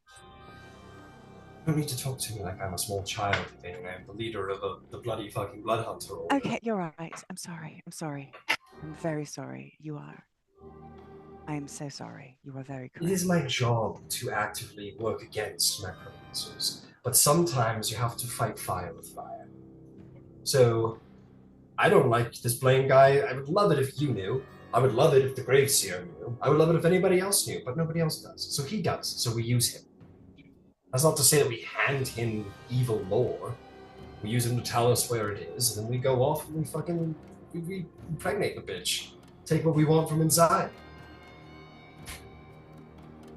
Oh, and right, kill Orcus or something? That's crazy. I mean, the Blood Hunter Order is spread pretty thin. I mean, I've got Jorek. He's fucking great. I've got the Sparks of Emon, but for the very reason that you don't want to go in, I don't want to go in without you, or the rest of your court. But time is of the essence, is it not? I agree with you so much. I do, and you are correct. Also, the champion of Zahir, right, another one of the betrayers, is down rounding the tip of Emon, and she'll actually turn around to Kira. What's he doing with the slaver's whip? I think is what he has. The clothes. Yeah, no, the champion. That's what he has. He didn't get what he was doing down there. Oh, I swear it was the ritual that with the doppelgangers, something that's going to allow them to infiltrate the government. I don't know. Anyway, so you make me a history or arcana check if you wish to recall the relevant more.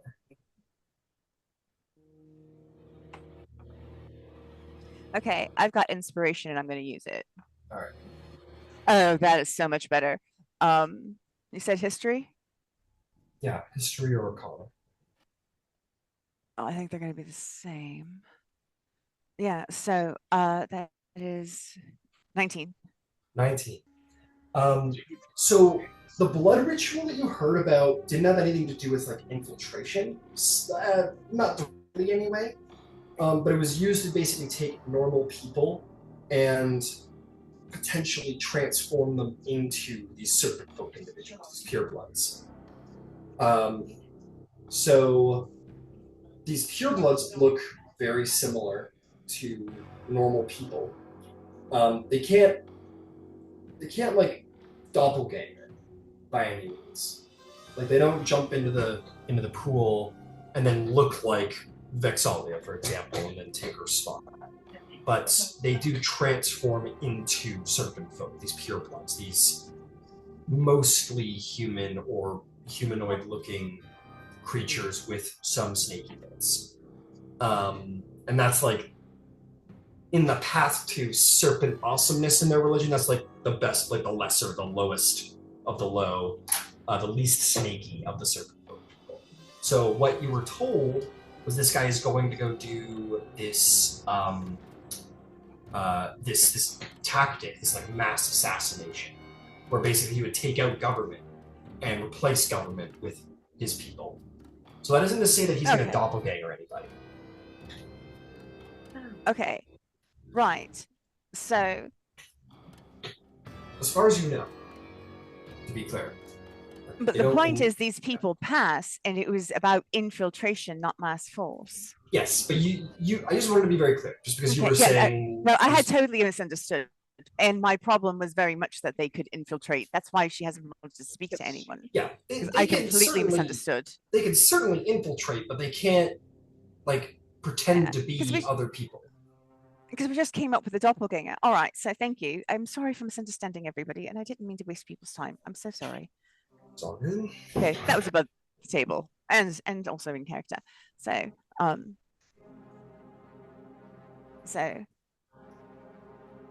So I, like, do you understand? I haven't been able to breathe, but yeah. Okay, so Shadebarrow, we know where this one champion is, and he's just running around. If we're doing what we're supposed to be doing, then the next thing we should do is get to our ship, because Shirku is in pursuit. Okay, fuck him up. Take his shit. Get that piece off the board, because we know where it is.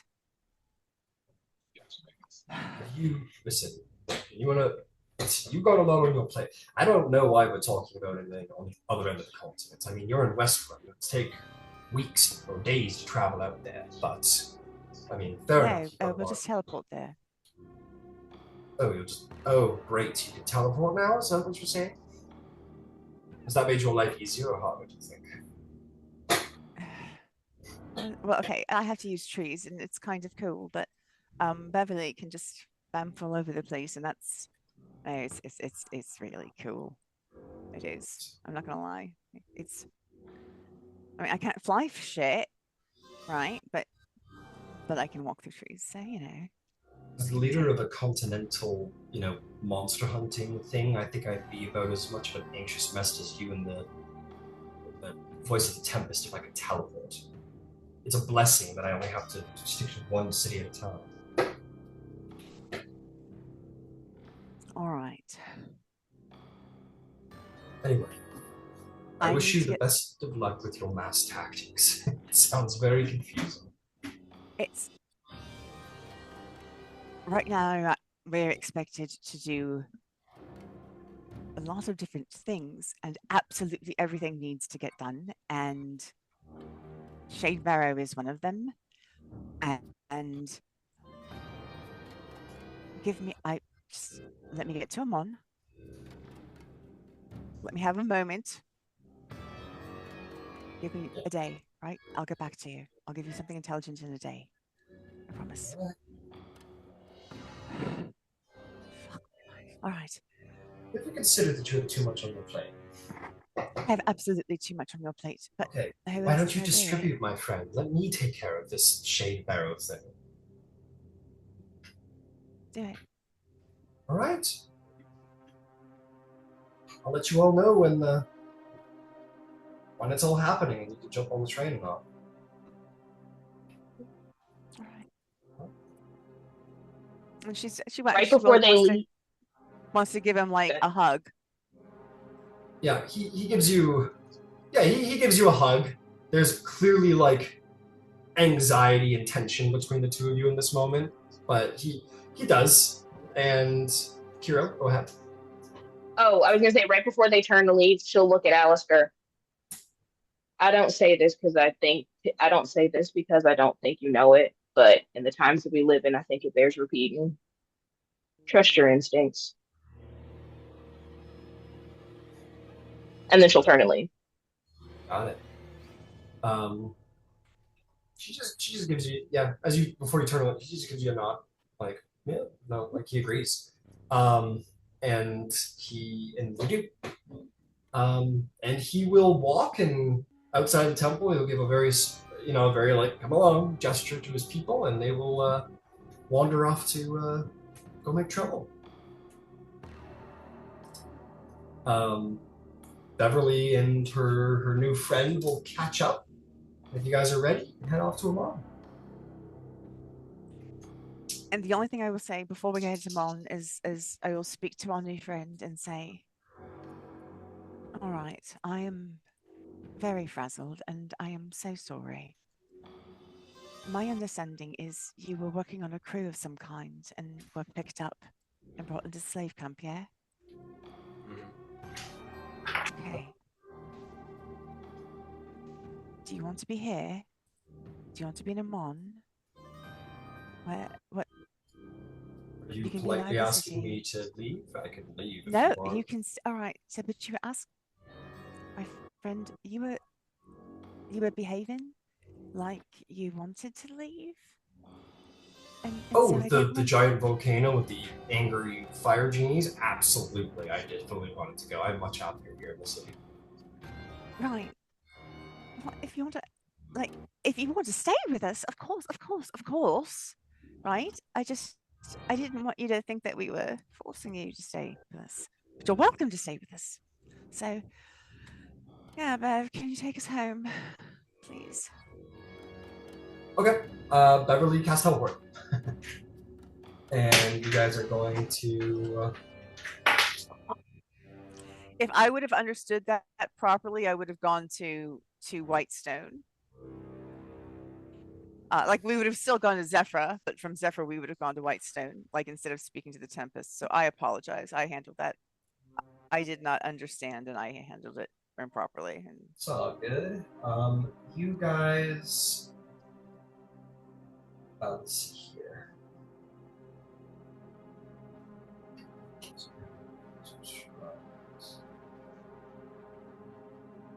Oh, I think about the things. You guys teleport, and you appear in some city you have never been to before. Beverly goes, "No, I can fix it." And she casts it again. And you appear in Emon.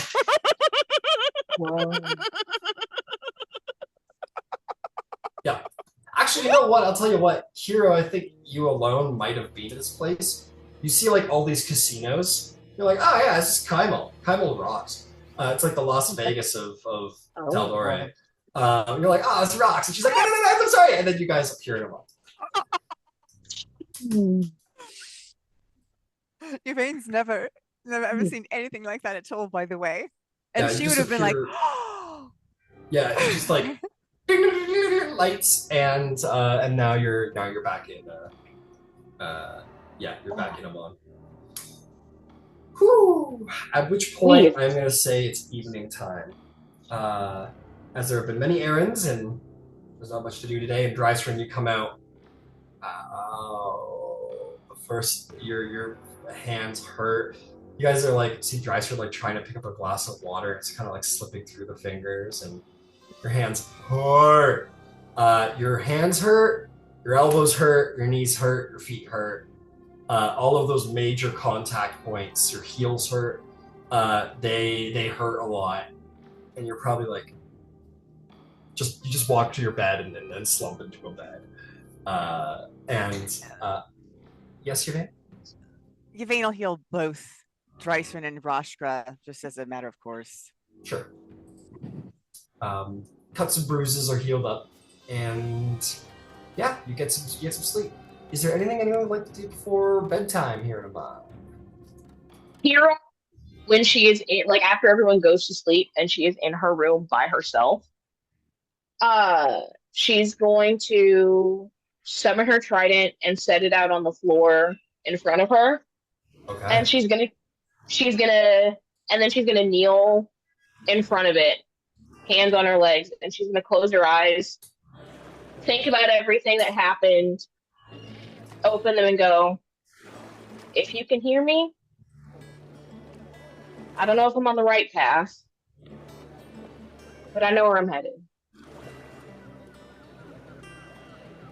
And not necessarily wait for a response, just like sit in the silence and the stillness for a little bit, and then get up, thank the trident out, and then go to bed. If no one responds. Yeah, you say it almost like a prayer. Yeah. And you wait. Nobody immediately comes. But you vamp it out. That's bad. I will say, is there anything else anyone would like to do today? At this late evening time. Okay. Then I will say this. Kiro, same dream comes to you that night. You Both see... parts? Sorry, go ahead. Oh, I was asking if, I didn't know if you were describing it. I was asking if if it was both parts or just one or the other.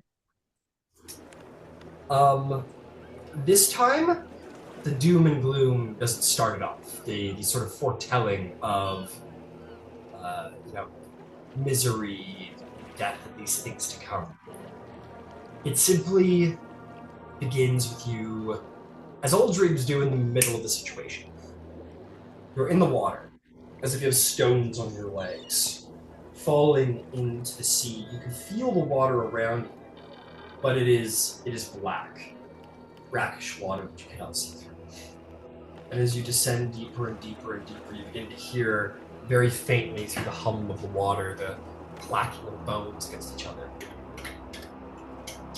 And eventually, the feeling of bony hands slipping around your legs, around your arms when you do.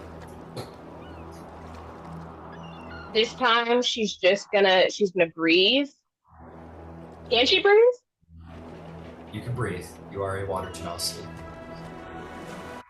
They're pulling you down. She'll let them. She'll relax so she's not panicked, and she'll just let them. You let them. You just fall in the water as the hands creep across you over every part of your body until, much like when you were in that bone cloud thing, you are fully covered by all these bones. You feel the weight of them all crushing on top of you as you join the dead of the sea. You can breathe this water, but how long can you survive here without clean, fresh water, without food, and the weight crushing down on you? And it kind of all goes still as you just let this happen.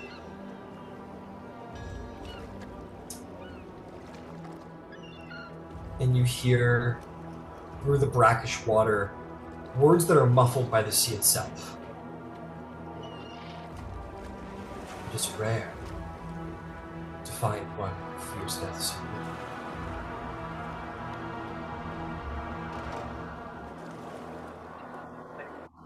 I knew it once.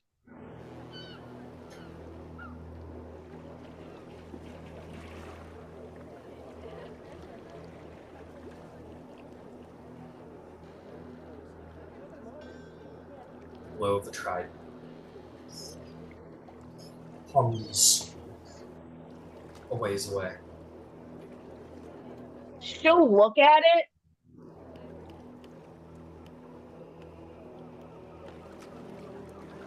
That night. No moon, no stars. That's what happens at the end of all of this is we fail, isn't it?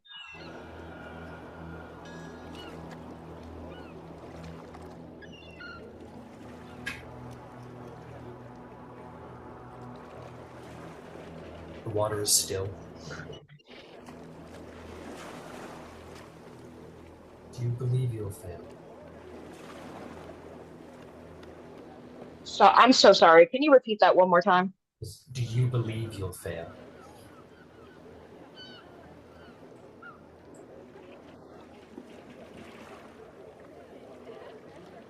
I believe I'll do everything I can. I believe that if we fail, it won't have been for lack of trying, lack of loss.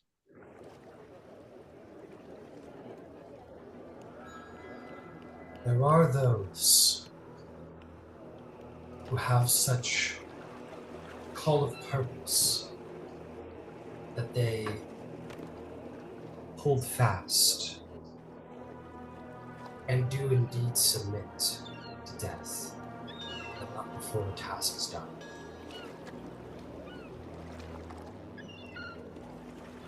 Why did you return to this world after you had been slain?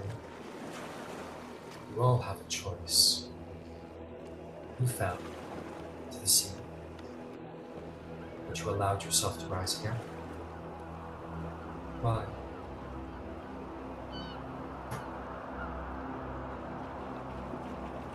Because I promised I'd protect people.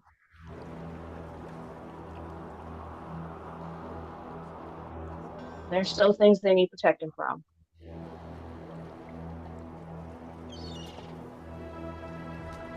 One of two things are bound to happen. You will either stop as evildoers, or you will not. If you do not, we of the crime, they have the power to break the divine gate. If you find your world assailed by the betrayers, it will not be to their conquest. We will fight with you, but we will sunder the world as it did once before.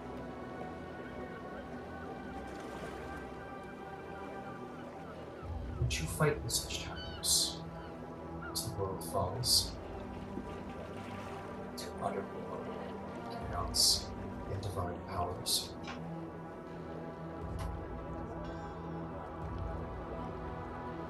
I'd fight until I couldn't anymore.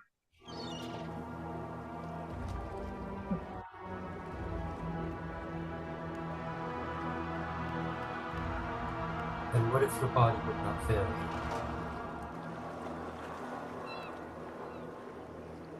Would not fail you ever?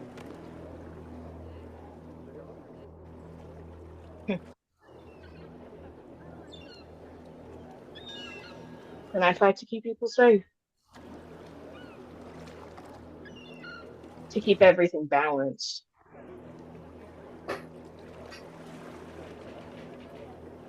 I would bid you be very cautious. Consider carefully your words. And should you feel yourself worthy of this task, of this fate,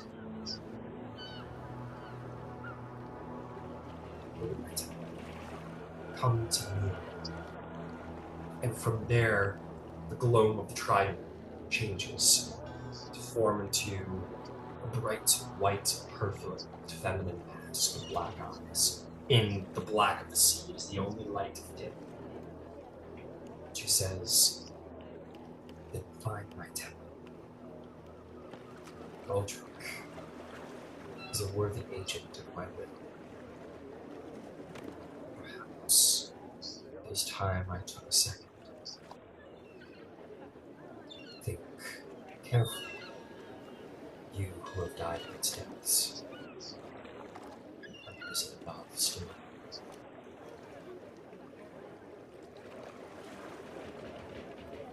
I could die anyway. Rather die helping people, protecting people. Rather be a use. So you must indeed decide. How long will you help people? How long will you stave off death to do it? How long will you deny yourself?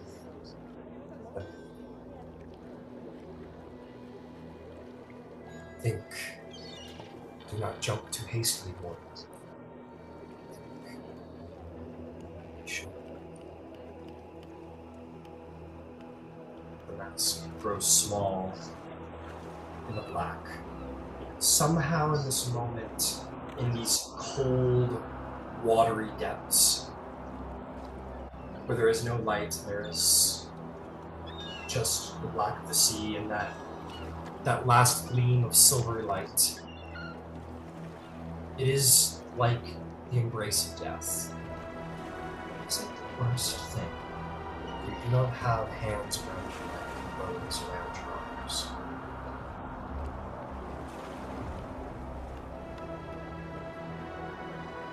And with that, break. And I'm sure some things will be happening tomorrow. You need to tend to.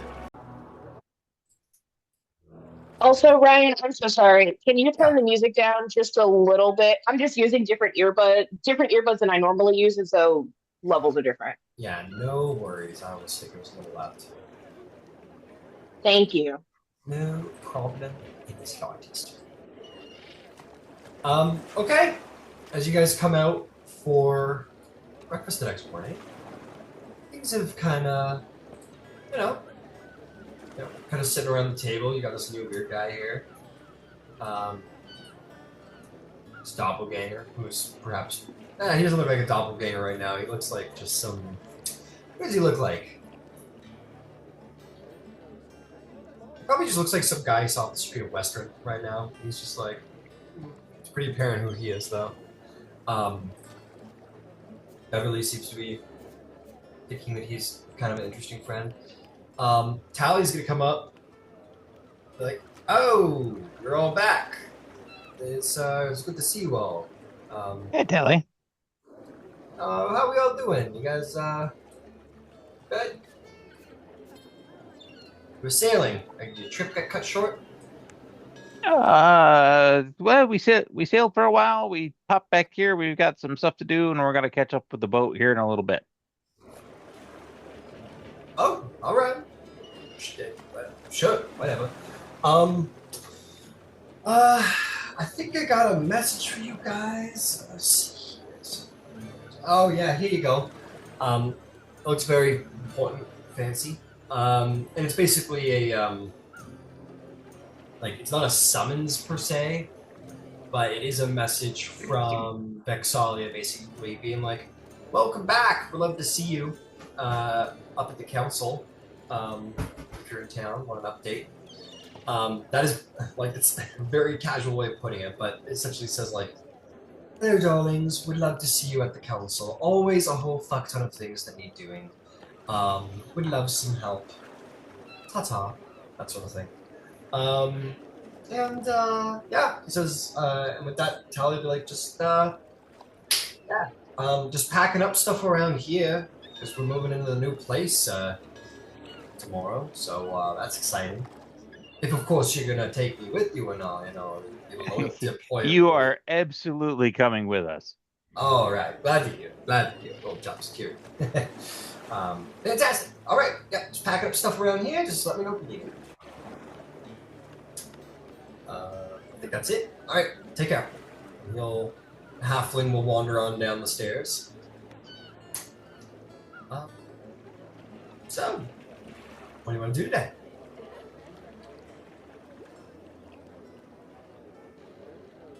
My train will be training. Drysrinn will be training. You guys are like, where's Drysrinn? You hear some banging going around downstairs, and you're like, There we go. already, all right.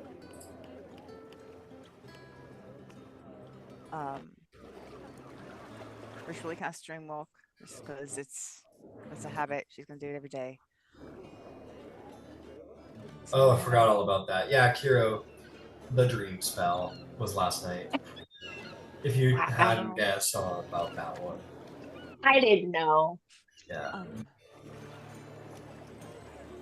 So, does anyone have anything that they wanted to do today?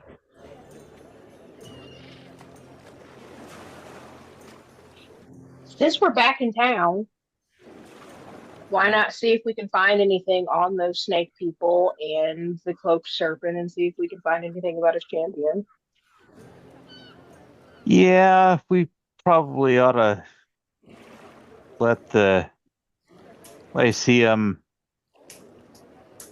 know and pass along the news about the the departed. Right, Jordan. That way says if it helps, I could just go and go do that really quick. That's take something off your plate. Well, are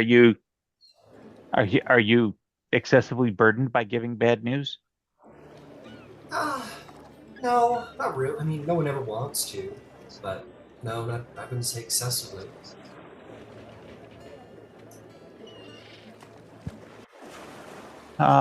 Yeah, that would be fantastic. Okay, where should I catch up with you guys? I'll either be here or helping to move. There's plenty to do inside of that space, so I'll probably do the same thing. There are quite a few things in this house that look heavy.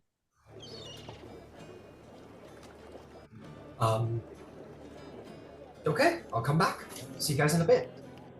She'll like stick a final pastry in her mouth and will wander out the door. Go see Vixalia. yeah, and we could pop up and see Vexalia.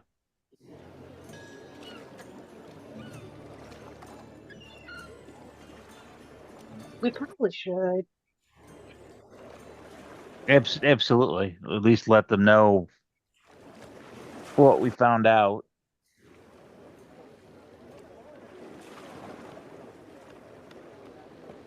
Is that something we all want to do? No, I think we absolutely do have to. Yeah.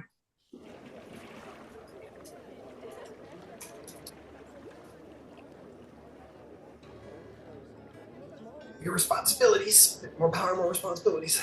Now that you're honorary council keep members. We probably couldn't keep the coin mistress waiting. Nope. Why is it that the last, 2-3 times now that we've been in the same room as the council, we have delivered them spectacularly bad news? That's because we're the Aurora Concordant. We are expert at spectacularly bad news. Yeah, we shed light in the darkness. We just finding a lot of darkness these days. See, but you are missing the opportunity, Kiro. This isn't bad news. This is actually moderately good news. I mean, we really did do our job for the council. We did exactly what we did. Is Lord Estrix unhappy with us? No, he was quite happy. He was. We let the slave get away. I think that taking their method of ingress and egress was sufficient to the task. But we didn't, right? Because the Ifriti he plane shifted. Oh, he did. But he isn't going to be able to very easily cross against that barrier. The giant cauldron was the reason he could. That explains why they were so mad when we got it. Oh, yes. Oh, that makes so much sense. So because he plane shift. All right. So the bowl was the reason that he could plane shift. It wasn't like a spell or a divine ability or a holy ability. Just as a quick note, Alessandra, did you want to say something? Oh, I was just about to say my understanding killing elementals on this plane really truly is quite meaningless. But if they lost their brazier, if he's the only one that made it out, and they lost their brazier, it doesn't matter what we do to him. Oh, please, They'll do far worse. please understand, it wasn't his. It was on loan to him.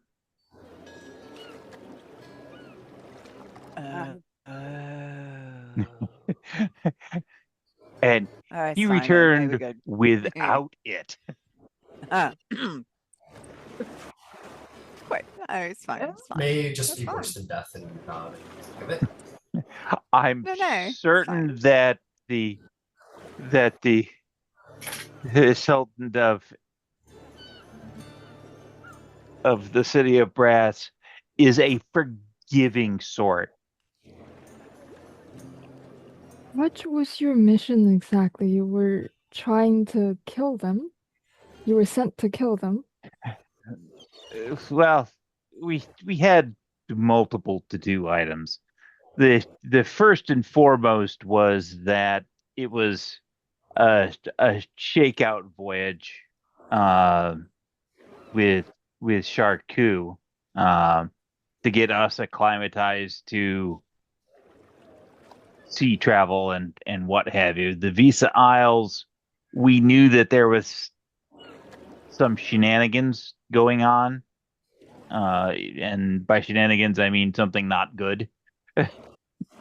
And it turned out that there were some pre-calamity snake folks who were rearing their ugly heads. And in the process of that, we found out that in all likelihood, there was a dark vestige that had been granted to associated with whoever their sneaky champion was, and he had captured a sailing vessel and had sailed south a couple of days ahead of us. In the process of finding that information out, we cut the head off the snake effectively. The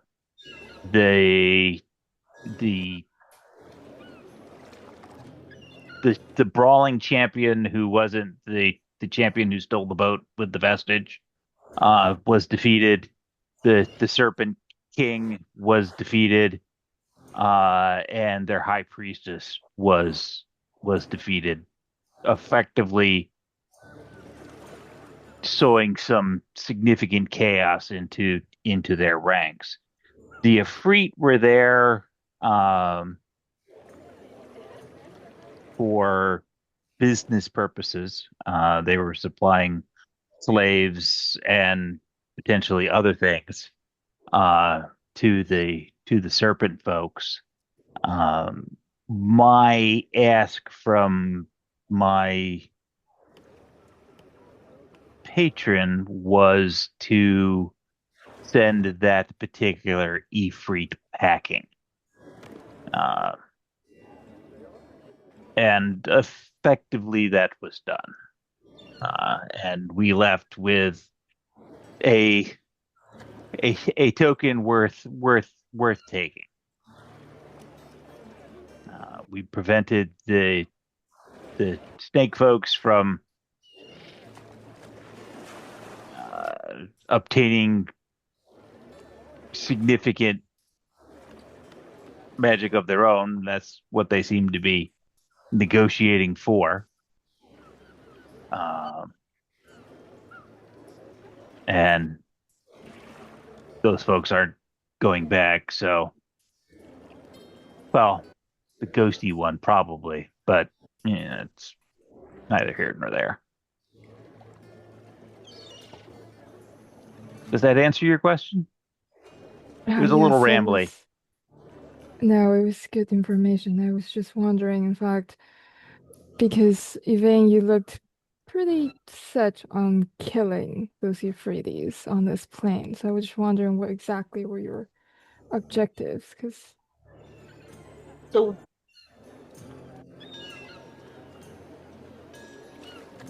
I didn't realize that killing them wouldn't kill them.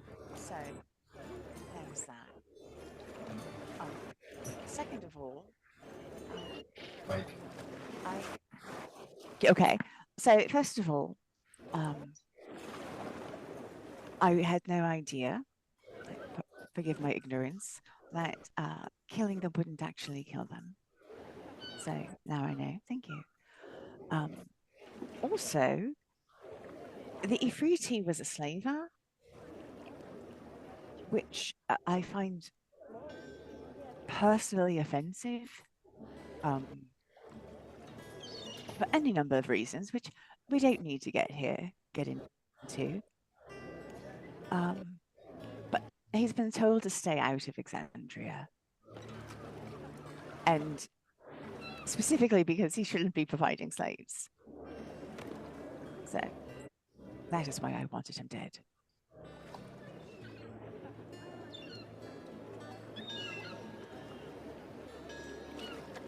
The doppelganger at the end of the table goes, "We want slaver dead because slavery bad." Thumbs up. Speaking of which, do you want a job? Huh? A job? Sure. Yeah. How much you paying? Yeah, you guys look like you make a lot of money. Sure. What are we talking about here? We need. I'm certain Tally could use an assistant. There's going to be a lot to manage. Oh, sure. Yeah, around here. Yeah, I'll see where I fit in. I mean, facilities seem pretty up to date. What kind of jobs do you have? Like, what kind of facilities do you have going around here that we?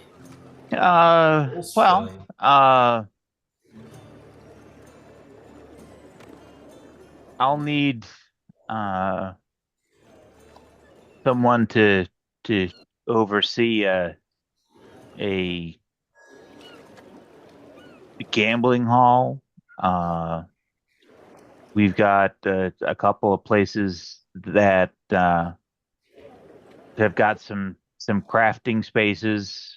I like the gambling hall. I'm definitely into that vein of sort of thing. You know what I mean? Entertainment. I mean, look at me. And he just like 3 different people, and then he comes back. We may have some. Tally manages our. We'll call them above board mercantile endeavors. There may be some sub rosa mercantile endeavors. Look, I'll do what you want. Job sounds great. I mean, I don't have a lot going for me. My whole situation is currently stuck in holes in the ground in some serpent dungeon down the coast. So, yeah, thank you. I appreciate it. I'm happy to help. Wonderful.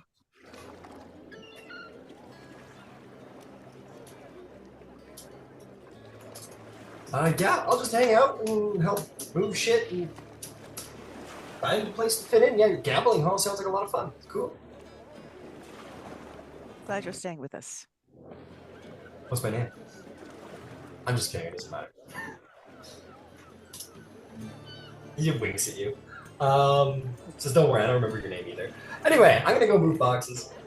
Yvaine absolutely looks like she's about to cry right now. Oh no. Okay, yeah, I'm really gonna go move boxes now. Oops, sorry. Yeah. And he almost literally goes. Alessandra, you got anything else to do?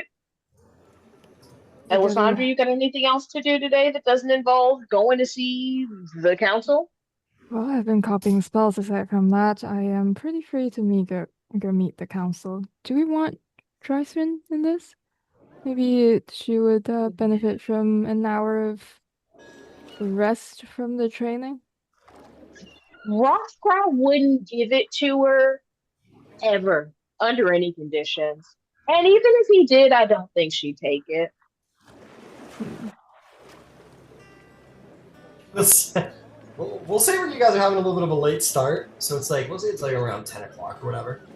And on cue, I guess, Drysrinn kind of up the stairs, maybe looking even more sore than when they went to bed last night.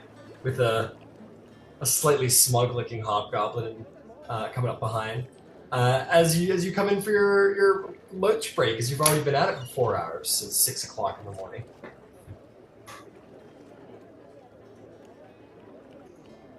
Get some grub. Start again in an hour. As if on cue. And What happened? when Rashka walks in, Yvaine will stand up and walk to him, and in Goblin will say,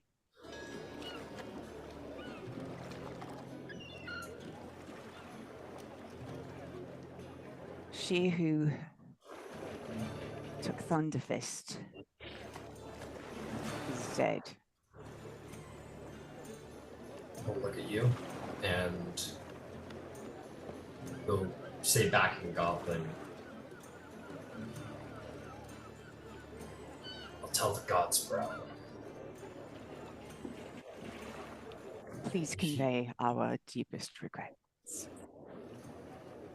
He'll give he's not a man of thank yous, but he definitely gives you a respectful nod.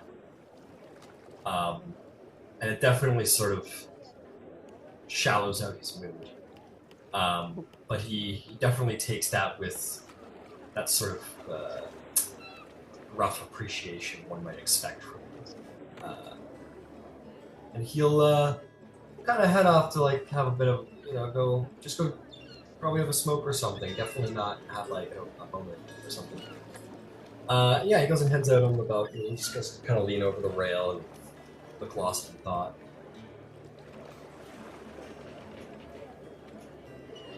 Throw a quick heal on Drysrinn. You look terrible. Okay, Locke. The things we do, right? The things you do. No. I think I might go take a nap. I got like an hour. You sure you're gonna make it up the stairs? You want to take the Oh, flying man. carpet? Oh, Ugh. Anyway, you guys got anything fun? We're going to Council. go talk to the coin mistress. I'm gonna go take my nap. have fun.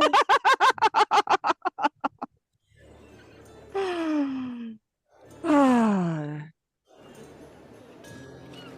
She reminds me a bit of Zarvog that way. A lot. Yeah. And possibly more intense. Must be a chord thing. Yeah. I speak to Punch. Okay, Kiro, but no, really. Like, because you know how Zarvog is. Yeah. Dude, I can't wait for next session when you guys fully have the like you fully have like the Disney show, like when the reoccurring character shows up. It's like someone's gonna be like, "Oh, sorry, dude," and Zarvog's gonna be like, "Sorry, guys," and everyone's gonna be like, "Woo!" It's gonna be like, "Ah." It's gonna be great. That's gonna be something. I'm messaging him right now.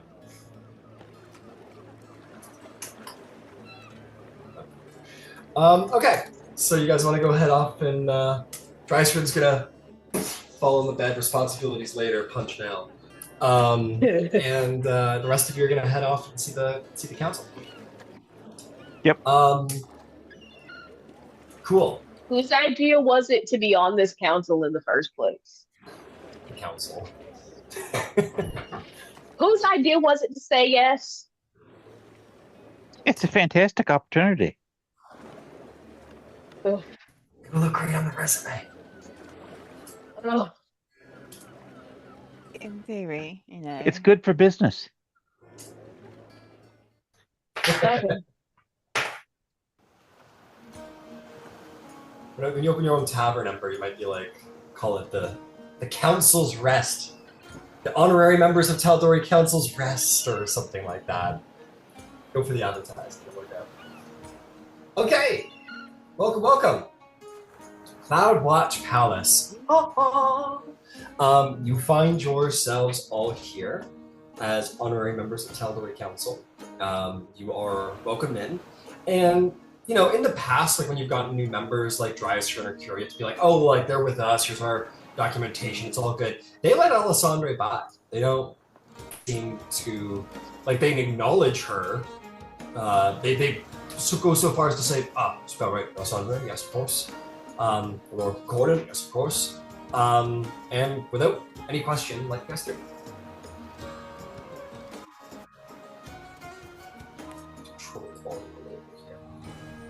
You make your way into the council chamber, where, let's see here. Not all the council members will be present.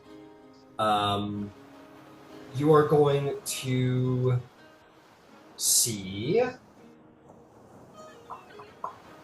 Tofar Brontes, Odessa Tal'Dorei, Illura Vysoren, and Elburn. So really it's just Brom Goldhand, who's not present, who is the Arbiter Master of Law. For whatever reason, she's not present. You're welcomed in. Vexalia will be the first one to approach, looking as ravishing as ever. She approaches and says, hello, darlings. Welcome back. How was the scene? Hopefully not too turbulent. Oh, the sea was fine. The Visa Isles was more entertaining. I see.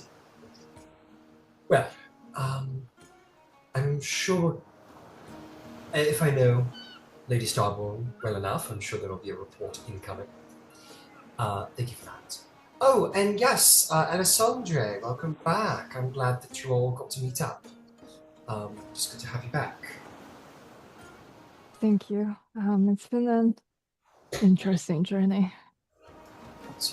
And sorry to not give you any forewarning about sending Alessandre. A lot of moving parts. It's been a busy couple of days. The timing was impeccable. Good to hear it. Though I can, of course, take credit. I'm not the one riding around on a giant flying cat.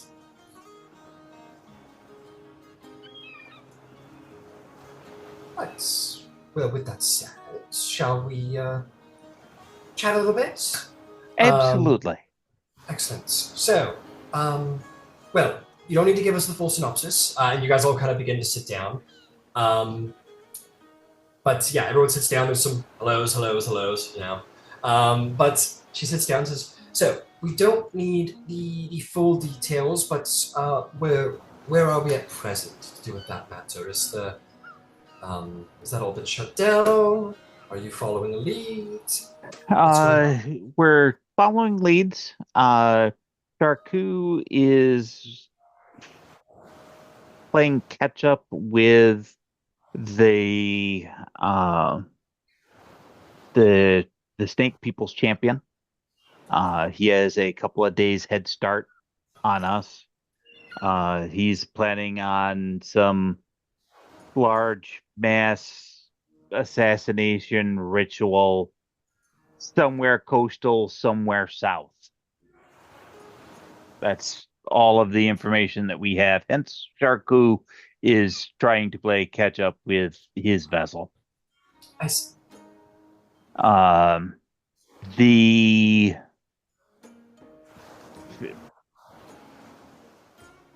The resurgence of the snake folks has been stunted rather significantly. Excellent news. Fantastic. Their leadership is in disarray, save that one champion. Their extraplanar allies have been sent home without their ability to come back, or at least come back very easily. Well, I'm very glad to hear that worked out then. Excellent. Magnificent.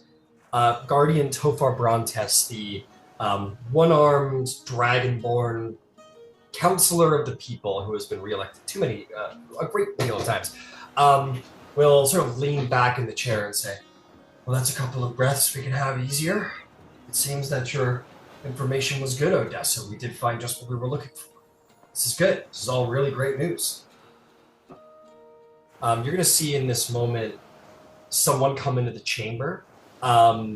Just sort of a nondescript individual bows very respectfully and is going to quickly make their way over to Odessa's seat and sort of hand some documents to her and whisper something in her ear. And it will continue. This is not unusual activity.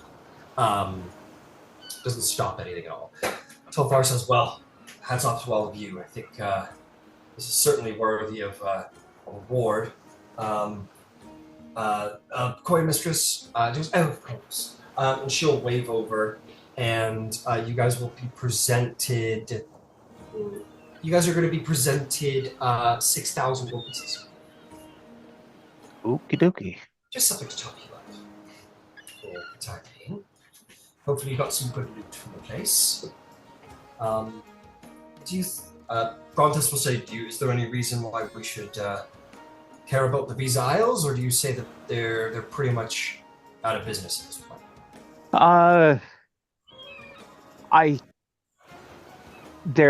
There's some slaves that are still being held in bondage who may be sacrificed or transitioned into creating more of these ancient snake folk. The head of their clergy, who is responsible for the ritual, is deceased, so it will probably slow that down. I took the liberty last night to talk to a few out-of-work magicians to perhaps give them a tip that there was some adventure and artifacts of ancient nature to be had there, to further sow morass. Guardian Brotus will say, no, I think that was a good idea. Actually, I think I might just put an open bounty up then for the Visa Isles and see what kind of, sailors might want to maybe get themselves a bounty for some rescues then. That would be fantastic. We got out who we could, but there was limited resources, and getting out with the information was more important than getting out with all the people.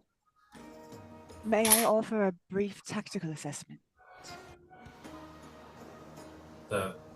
She says, all right, by all means. At this moment, we've slowed them.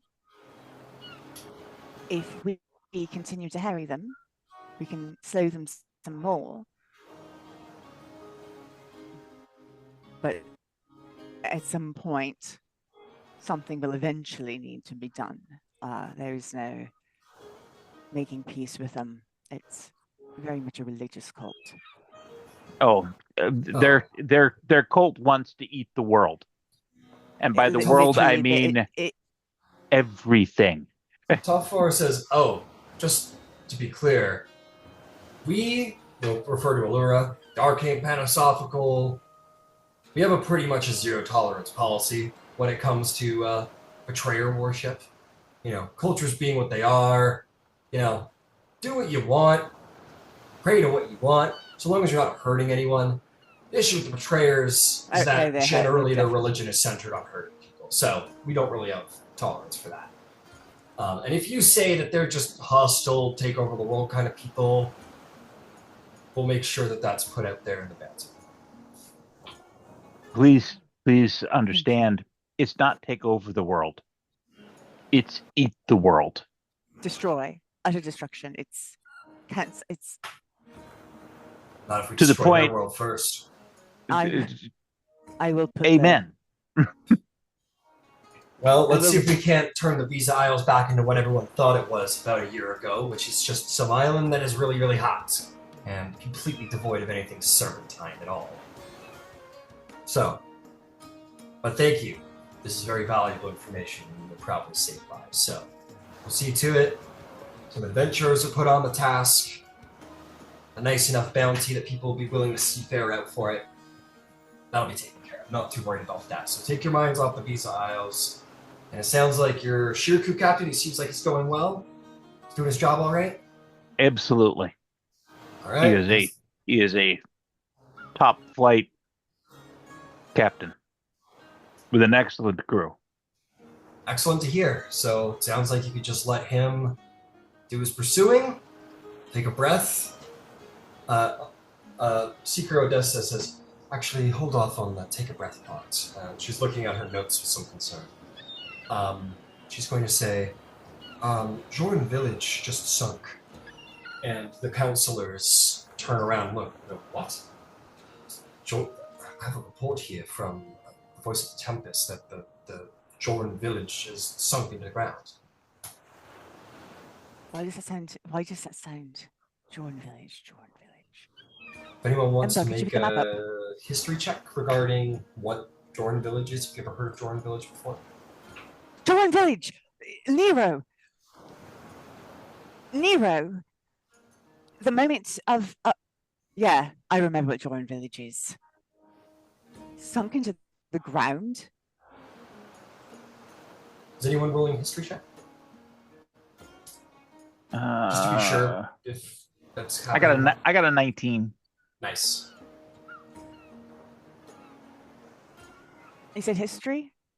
History, yeah. Jesus, I that's think a it's going to memory be you 16. have there. Yvaine. Whew. I'm sorry, what? No, I'm just saying, you got a hell of a memory. Jesus Christ.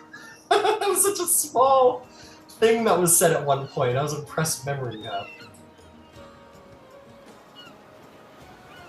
This is Good job. This is Shade Barrow adjacent. Kind of, sort of. Kind of, sort of. So I got 19 from Ember. Who else? 16. 16? 17. 17? But I'm not here. Yeah, oh. No. I was yeah. just really confused. Okay, yeah, I know. You Can can I be roll here my if you fortune? want, Drysrinn. You can be here if you want. Sure, we'll report you. Hero rolled a 7, but this I don't think would be anywhere inside of her. This is pretty, it's a pretty not really known about village. It's a pretty decent DC. This is like someone saying, oh, the village of Albuquerque got hit. It's like, what the fuck? Okay, what the fuck? My assumption is that she knows the major cities on Tal'Dorei, but that's it. Cool. And that's because she saw them for 2 seconds as she was traveling through. If you mention anywhere that's not one of those places, I don't know. Well, it's like us Canadians knowing about Boston, New York, LA. Exactly. But we don't know about the capital of Wyoming or whatever, right? So same thing. Exactly. Okay, sweet. Yeah, so as soon as they see Jordan Village... Oh, sorry. I'm going to give the result of the check now. Sorry. So, okay. What you guys would know is, Jordan Village is not a village of tremendous interest. Hero, you don't know anything about, you've never seen, never heard of a Jordan Village before. Ember and Yvaine, yeah, you two might remember that Nero is, said he was from there originally. But as for what the village actually is, it is, this tiny pioneer town, way north of Western. 16 and what did you get, Ember? 19. 19. Yeah, tiny little village town. That's largely what it is, but you know where it is, and you know that it is north of the Black Valley and situated at the base of the Umbra Hills, which you recall has some relevance to do with the Scattering War. You're pretty sure the final battles of the Scattering War happened in the Umbra Hills, and I would say that's probably the length of what you know. Yes, you do. I want to, because it was such a big thing, I would like to ask this. would she remember that it's the reason Alistair really disliked Nero? Like that was the basis of his. He I've got my disliked eye on Nero because you. Nero was a really mouthy, antagonistic individual. That's why he disliked Nero.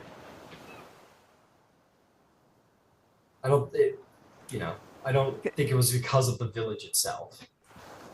Well, no, but I like above the table. Carmen remembers the story now. So okay. Okay. Anyway, so yeah, that's what you guys know, and some people will sort through. Odessa will say, just that. Say, Jordan Village is this. It doesn't it's this small little village in the Umber Hills. It's tiny. It's not of great consequence. It's I mean, there's some things there that are maybe. Well, I'll say, Allura Vysurin says that. She says there is some interesting magical phenomena going on in the region, very minor and not of grand interest to the magical society. What do you mean sunk? Like a mining cave collapse of some kind? Like something.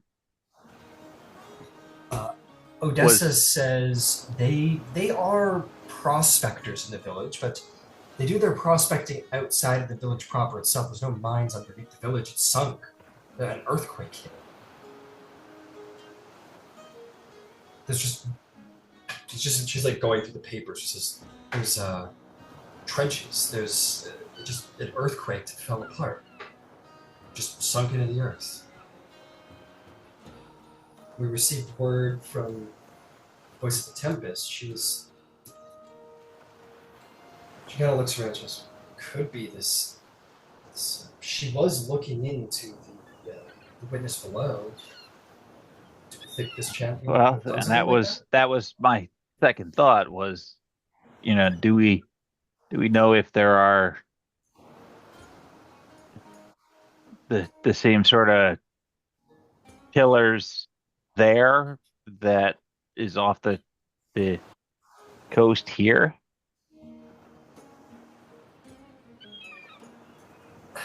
She thinks about it. She goes, you all confronted her. You said that she had, from your report, it sounded like she had some kind of subterranean digging abilities of some kind.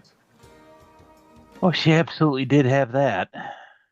Well, what would you say to going to the village and taking a look around? The Voice of the Tempest would probably be pursuing if she is there, but if you go there and try and just do a little, nothing major, just go and put your eyes on it, come back, tell us what you saw. Would that be reasonable to ask? I would think that we ought to be able to take care of that. You are all suddenly incredibly valuable now that you can teleport like you do. So, if you want to go and do that today, come back. I'd love to have somebody in this room give a report from the first-hand perspective rather than down the sending chain. She kind of throws the report on the table, looking dissatisfied with the information inside of it. Do we have anything from there? No, it's on the other side of the continent. Okay. Sorry. Oh, that's all right. Actually, I might be able to potentially get us there today, but I wouldn't be able to get us back. But getting us That there. could get us back.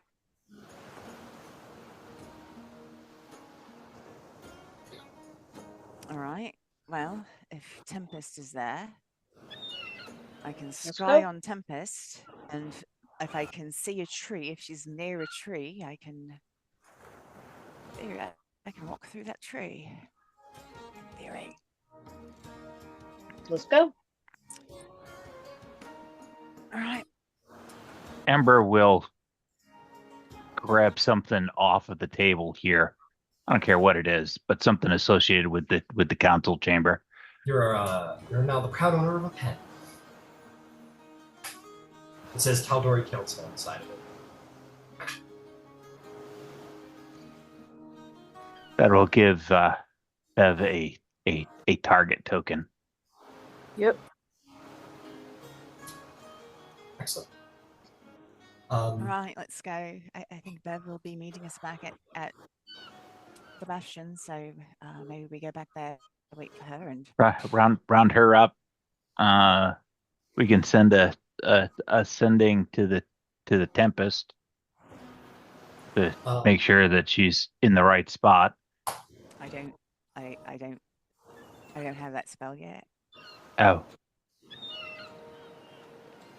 Owlburn is going to say, while you're all figuring, the large Goliath says, while you're all figuring that out, if we could have a word with Elisandre, we have some stuff to talk to Lady Miracles about.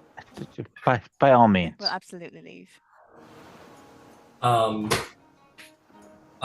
you guys could just like hang out in the hall. Yep. And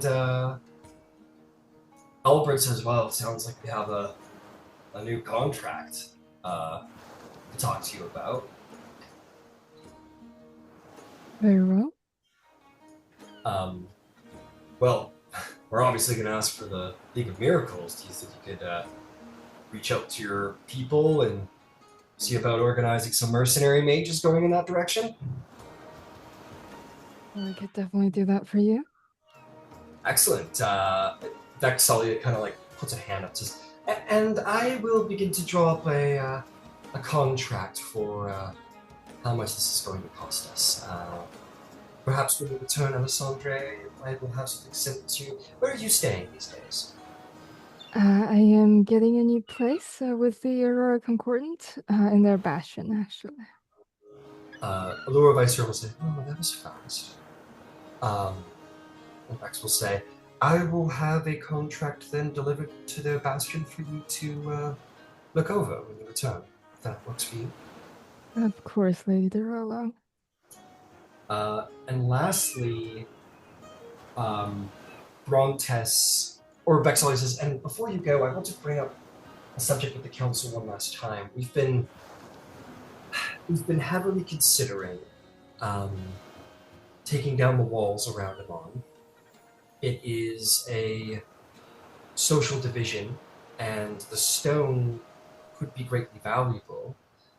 I was curious if the League of Miracles would be willing to accept payment in the form of raw material to some extent. Is that something that you think the Wonder Worker might be interested in?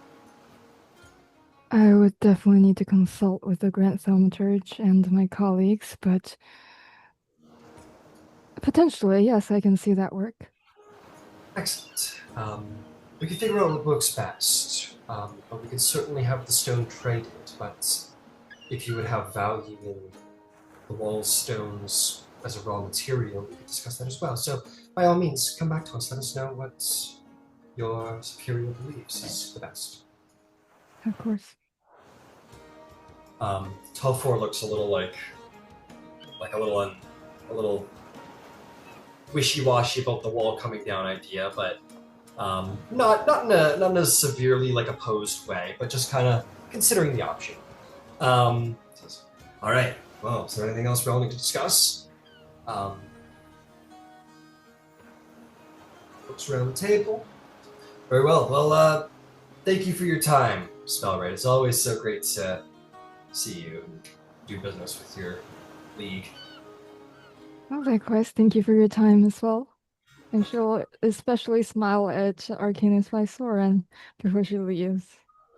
Who gives you a pleasant, an overly pleasant smile back. Of like, it's always great to see you, you know. And with that, Alessandra, you may leave, and the group may come together outside of the council chambers.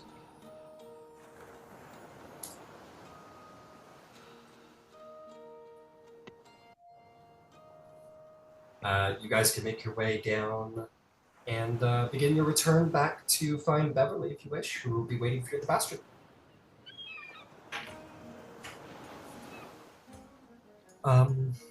Yeah, your walk is fairly peaceful through the city. Yvaine will, when we get to the Bastion, she'll very quickly run to the greenhouse and stuff the 3 lemons of lesser restoration in her bag. Nice. And then she will get everyone together and will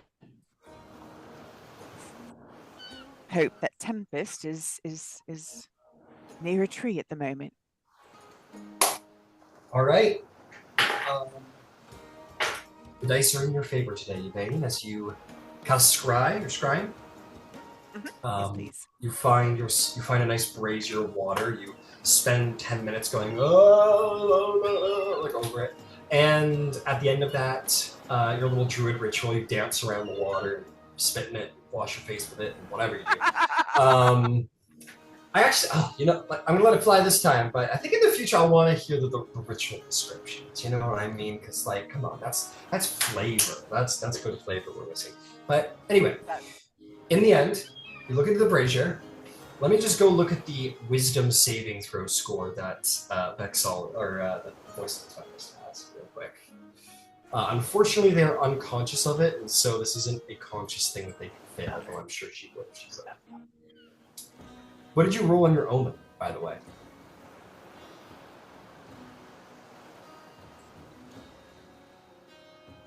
Bad. Woe. Do you want to give her a woe?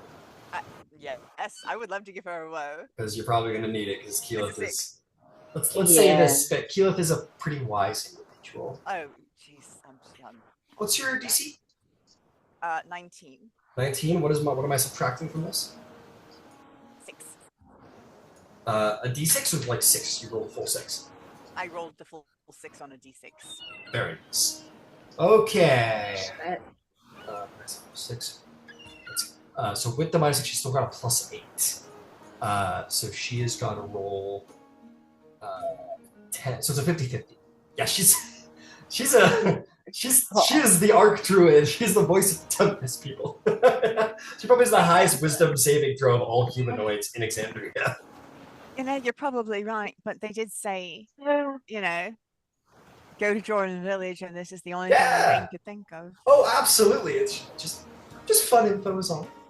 It is also additionally funny because that is a very Keyleth plan to just be like, I don't know where I'm going. I know somebody there. Let me scry on the tree. Yeah, that is a Keyleth move, absolutely. God, aren't you guys lucky? She rolled a 2.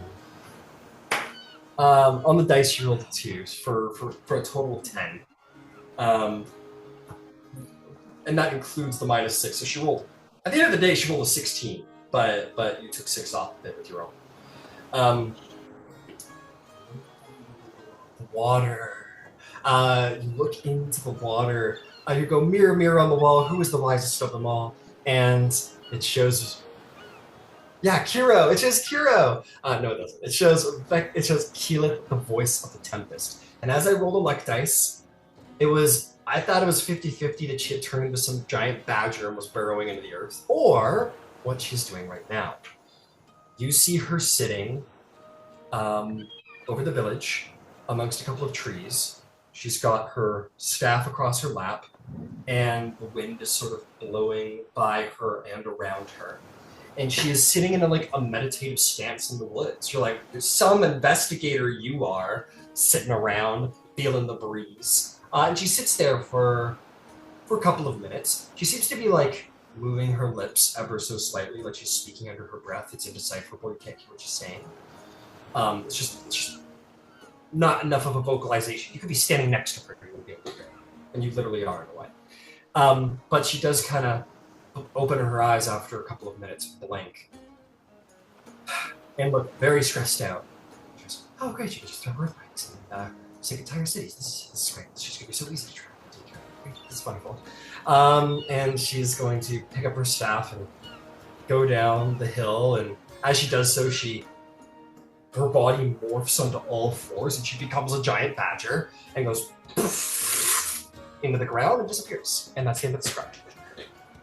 But you do see a couple of trees that will serve you. You also see, Yvaine, off in the distance, a couple of buildings, hovels really, still stand. There are many camps that are several, maybe a mile or two, maybe like half a mile off from the village itself at this point.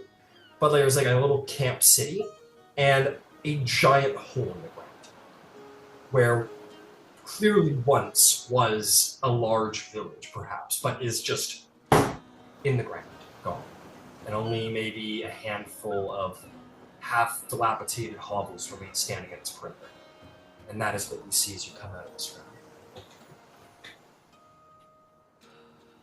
So anytime Keyleth did something cool, Yvaine totally had like a little fangirly moment. And she sort of does herself. Yvaine's Keyleth's going like, oh great, I just gotta deal with so many people. And you're like, oh, classic Keyleth anxiety. Oh, so great to see. Just like in the stories. I'm so much like that now, I get it. No, I'm with you. You're like, I do have what it takes to be the voice of the earth or whatever the fuck is the other one. Voice of the mountain. Voice of the mountain, that's right. I thought it was Heart of the Mountain. Heart of the Oh, mountain, yeah. that's what it is. Heart of the mountain, Heart of that's the right. mountain. Yeah. All right, Anxiety well, apparently is a prerequisite. let us open a tree path. Beverly comes back. Do-do-do, what a nice day, wonderful day. La-la-la-la. Get your traveling clothes. We're going. Okay. She has still been wearing her pirate outfit. Maybe despite herself, she is subconsciously decided she likes it and been wandering around in it. But she comes out, plate armor again. I like it on her, actually. I don't think she should change. I think she's perfect. Yeah. I think she is. And besides, we'll be back at the end of the day. After 5 minutes of suiting up, she comes back out in all plate and spear and everything. She goes, okay, wait, where are we going? To a sunken village. Cool.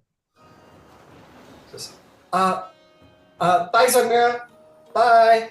He's like, he's a little bit like, he behaves a little bit like the celebrity's getting a little too much attention from Beverly. It's like, great. She goes, oh, wait, we have something very important we need to take. Everybody come with me. Yeah, everybody come with me. Okay. She has everybody follow, and a little bit like, you know, a kid who wants to show the cool thing they made or whatever. It's like, come on, everyone. And takes you all into the training room where Drysrinn's. She goes, and the hobgoblin looks over at all of you in the room and goes, what are you all doing here? He goes, I'm sorry, Mr. Rashkra, and she's gonna cast teleport and take Drysrinn with you. And that's gonna be no man left behind. Oh my god, I'm killing Drysrinn. Let's see. Oh, she has no idea about this place. I'm gonna say you guys described it to her vaguely. What? That's actually not a bad thing, because if you were to appear directly at Joran Village, you would fall. But luckily, you are off target. So it's all gonna work out at the end of the day.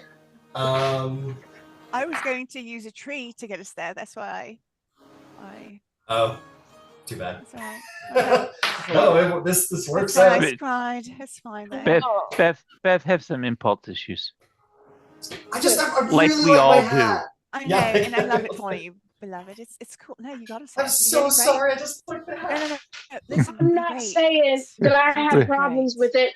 I just like to know the next time I'm gonna get teleported somewhere because I'm nauseous. Oh, Okay. I'm sorry. good. I'm good. I just needed a second. Surprise teleporting. Not my favorite thing in the world. You and should you guys, make some like crackers or like dried bread. Like something you just chew on for a little bit to help settle the stomach a bit. Just suck on a slice of lemon. It'll be fine. you get a lot of motion sickness for somebody who's a pirate. I got used to being on a boat, not having myself shunted across the continent. And you're absolutely right. I'm sorry, I didn't mean that. I just needed a minute. I'm good. I'm good. I'm okay.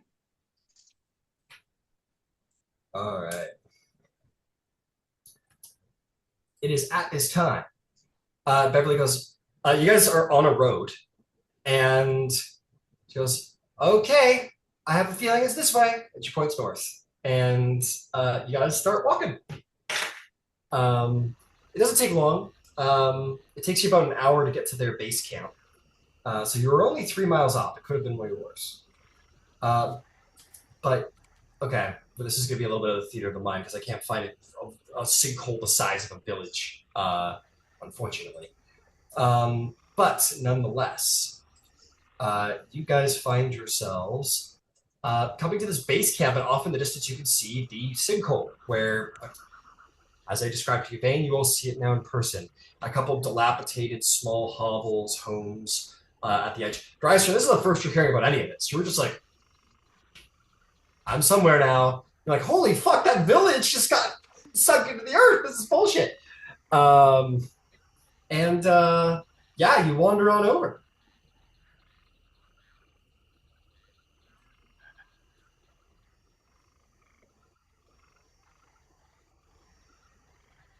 Yeah, so we see her, we wander there. Oh, Keyleth? No, you don't see Keyleth. No, she Okay, went so then for we a want, little... yeah. Or actually, I'll roll for it because of reasons. No, yeah, you do see Keyleth. Beverly just kind of says, I'm going to go talk to Keyleth. Seems like that's my new job. I'm going to go talk to Keyleth. Cool. And she will meander off and just kind of generally look like she's trying to give a helping hand. And you guys can approach kind of a bummed out looking Keyleth. Oh, hi. It's you. It's you again. Tiake. Tempest, my mistress. Sent sent us. We are the Aurora Concordant. This is Ember and Kiro and Drysrinn and Alessandra is working with us anyway. We are at your immediate disposal. Well, hello everybody. Welcome to what was Jorn Village. I'm planning to do some enchantments to fill in the earth before I leave, but it wasn't good. No, it wasn't very good at all. It's only less than half of everybody's alive.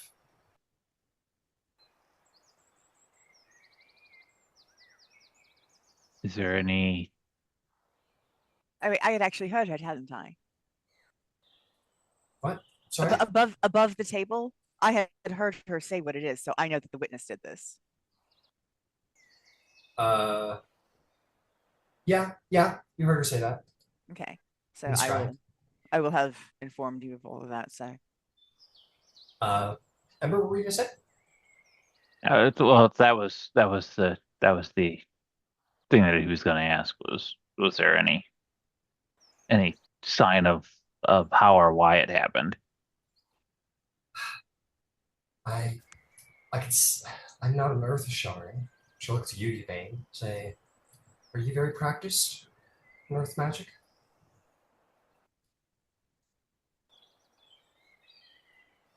and I'm Earth Genasi. Besides, no, I'm actually better with stars. See, well, I did do some work with the Earth Ashari early on, but I was able to figure out that it was the witch. She says it quietly. I heard from the trees. Do we know why this place? I have no idea. I have a vague description of what she looks like. Hammer. I think her name was. I think the report was something they called her Hammer Sheila, whatever that means. And you, Yvaine, maybe have a moment where you're like, "Oh yeah, I did write Sheila on my report." Maybe. Yeah. Ember, can you do the thing where you show her? Yeah. Looks kind of like this. Not the scale. That's, oh my god. That's terrible. Yeah, it was pretty wretched. So that was actually what was in the ziggurat underneath Whitestone a couple of weeks back. Well, I'm gonna keep on it. They asked me to look into it, and I'm looking into it. So, I think Anybody taking a look in the bottom to see if there were any tunnels carved leading away? yes, I went in there and took a look. It's just wreckage, collapse. I think it would take a very long time to find any tunnels. I was able to ask the Earth, and it told me about some tunnels. I'm gonna keep following them. So feel free to keep looking around, but I don't want to lose track of anything. They're kind of collapsing. You are aware of the artifact she took from the Dwelos? Yeah, so some kind of vestige of divergence. It's a very mean hammer. No. Was largely what was Beck said. Right. Oh dear. All right. So when she was at Whitestone, I think she enchanted Gwendolyn and had her take an artifact from Lord Dorolo's study. It was above the table. It had something to do with creating gates and such. Yvaine knows. Carmen can't quite remember.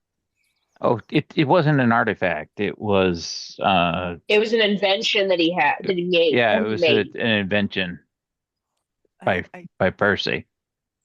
Yeah, but it was supposed to weaken the barrier between the planes. Yeah, I spoke to Percy about it. So she potentially has that. If we're looking at how she got here.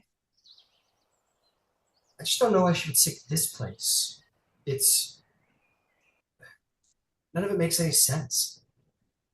Unless there was something old here. Allura mentioned something when we were with the council. Allura mentioned magic, something happening around here, but no one could explain it. Nero. This is where Nero was from. Why don't we go talk to him? Well, I can tell you that. I can tell you what happened here. I've looked into it. She looks over to the hills, and you will see in the backdrop of everything, which you kind of look to now, you imagine would have been the first fixture here, but given everything that's happened, it's unsurprising that it didn't draw your attention. But now that as you look up over the hills, they are black. There are these black hills above. I'm actually going to give you the Joran Village handout because I believe I had it. Oh, come on. Oh, too many R's. There we go. Oh, nope, I don't. I'm gonna give you the handout anyway. But I'm gonna look for the picture, but in the meantime, I'll just tell you about it. Goes well during the final battles of the Calamity. The final Jurassic King, he was into all kinds of demonic worship and really bad stuff. And this is where he brought his forces to confront Tal'Dorei's forces. And there was a huge battle here, and his demon armies were unleashed. And the hills are black because hundreds of demons and fiends had their blood spilled here. That is why they are black, and that is where the magic comes from. This is a very dark place. Very dark side effects, even now. Still remain.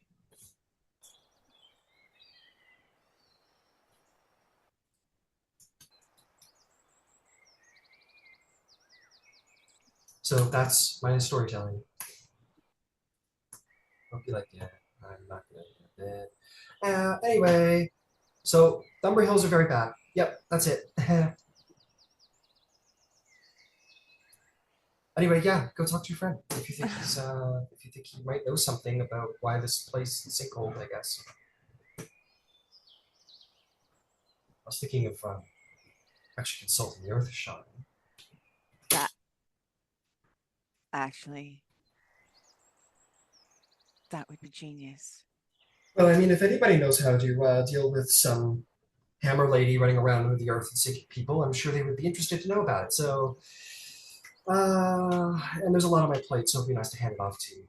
But they don't like to do a lot of stuff, so it's going to be hard. Okay, so, Terra? And she's just going to look at everybody. Well, I'm not going right now. I need to... Yes. I can't get us there. Well, I can do it tomorrow. I will say you can certainly get the party to Terra, but it will be a hike. I would say trees don't grow in like Terra proper, because that's like fucking earthquake central. Not a lot grows there that is large enough to fit your people through, but you can certainly at like the base of the mountain. Oh, no. Okay, we can also fly. That's also. And you can also fly. It's not too hard. I'm just letting you know you're not going to be able to step off into the village proper itself. So. I wasn't quite sure how close we were. All right, so happy love. Would you like to fly again? Size. No explosions. Oh, shit. All right. I know. Look, I'll go find a dog. All right. I'm so sorry. Thank you so much, my love. He like looks around. Okay. He like he dips his head into the mud and he starts drawing with his horn. And he draws like a really shitty unicorn. And he does like one of these. I don't know. I've never actually seen one.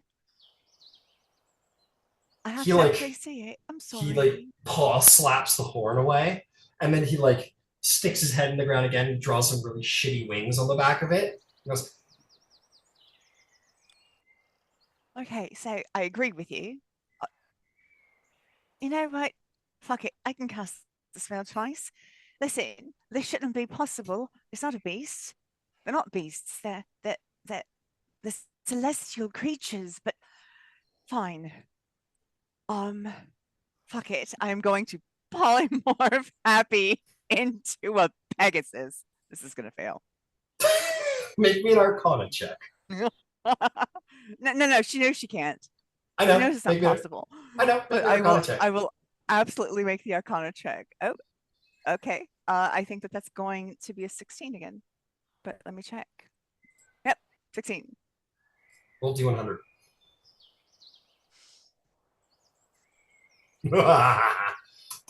Fuck me. All right. 42. Yeah.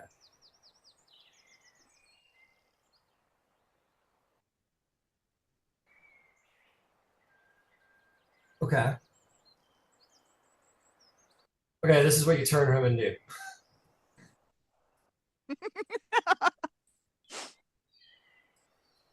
I'm just gonna post it in the Zoom chat. He starts to transform. He starts to see wings and horse, and you're like, "Oh, I'm doing it! I'm doing it, everybody!" And you like turn around and look back, and as you look back, he starts to turn like pink. And you're like, "Oh, no!" Starts to turn like red and like yellow, and the back half of him stops forming, and you start to panic, and it becomes this like long snake tail. And Happy's like, ah! It's like being horrified. and turns into this.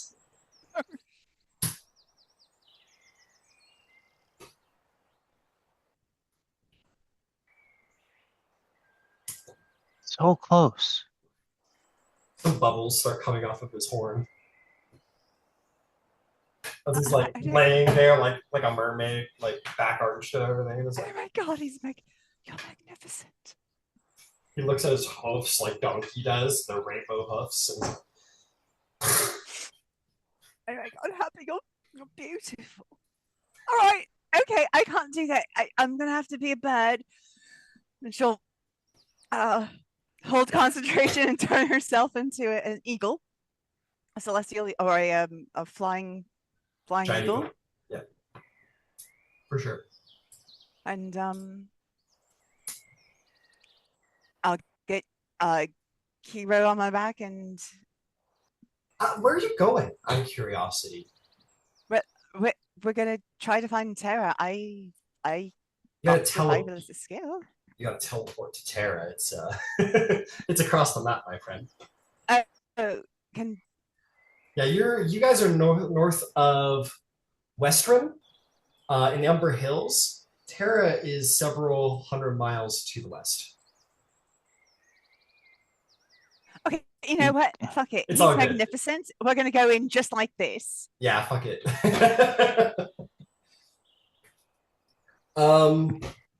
Just give Bev a really good description, Yvaine. All right. Do you want to put up the mat? Absolutely. Oh, put up the map. Yeah. So, and I will go and give him or give Beverly a detailed description. Well, she's not here right now. Oh, you gotta go collect she's not her. here right now. Oh shit! All right, let's go collect her. Where is she? Whoever wants to go look and make an insight or investigation.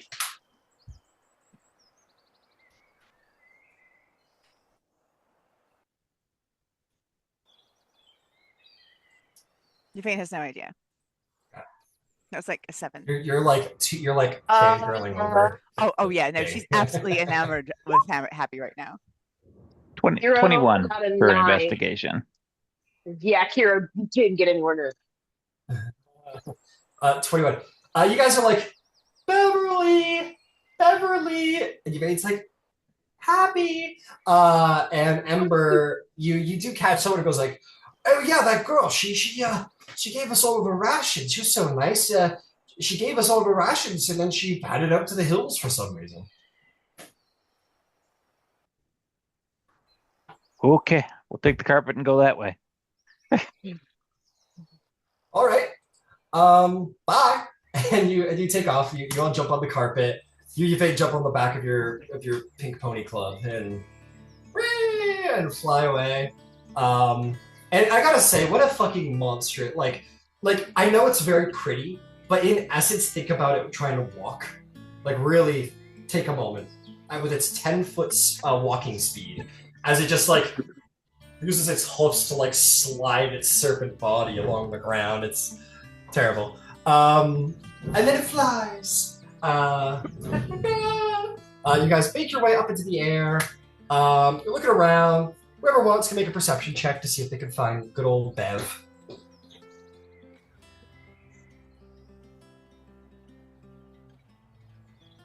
Oh god, that's a lot. That's a lot. That's 28. 18. 21, 18. You look down and you do see Beverly like in the hills. You see all of these like black roses flying in the hills, and it's all kind of slightly creepy. Actually, I found a picture I wanted to show you guys, so I'll give you the scene of where you're gonna find Beverly. In the Zoom chat. Please work, you motherfucker. Nope, it is gonna be a web thing. I apologize. But either way, yeah, click on that. It should open up and show you what it is. But basically, you see this like black hillside with black stone and these horrible gnarled roots going up the side of this gorgeous, like shining gold sword. And you see like Beverly standing over the sword and like reaching out for it. And as you Nope. fly down, she takes the sword and like shing, pulls it out of the ground. It flashes with a beautiful golden light. And she like Luke Skywalkers it over her head. And you guys all fly down. And she goes, "Look guys, look what I found!" Bev, put it down. Bev, put it down. Why? It's okay. Bev, put it down.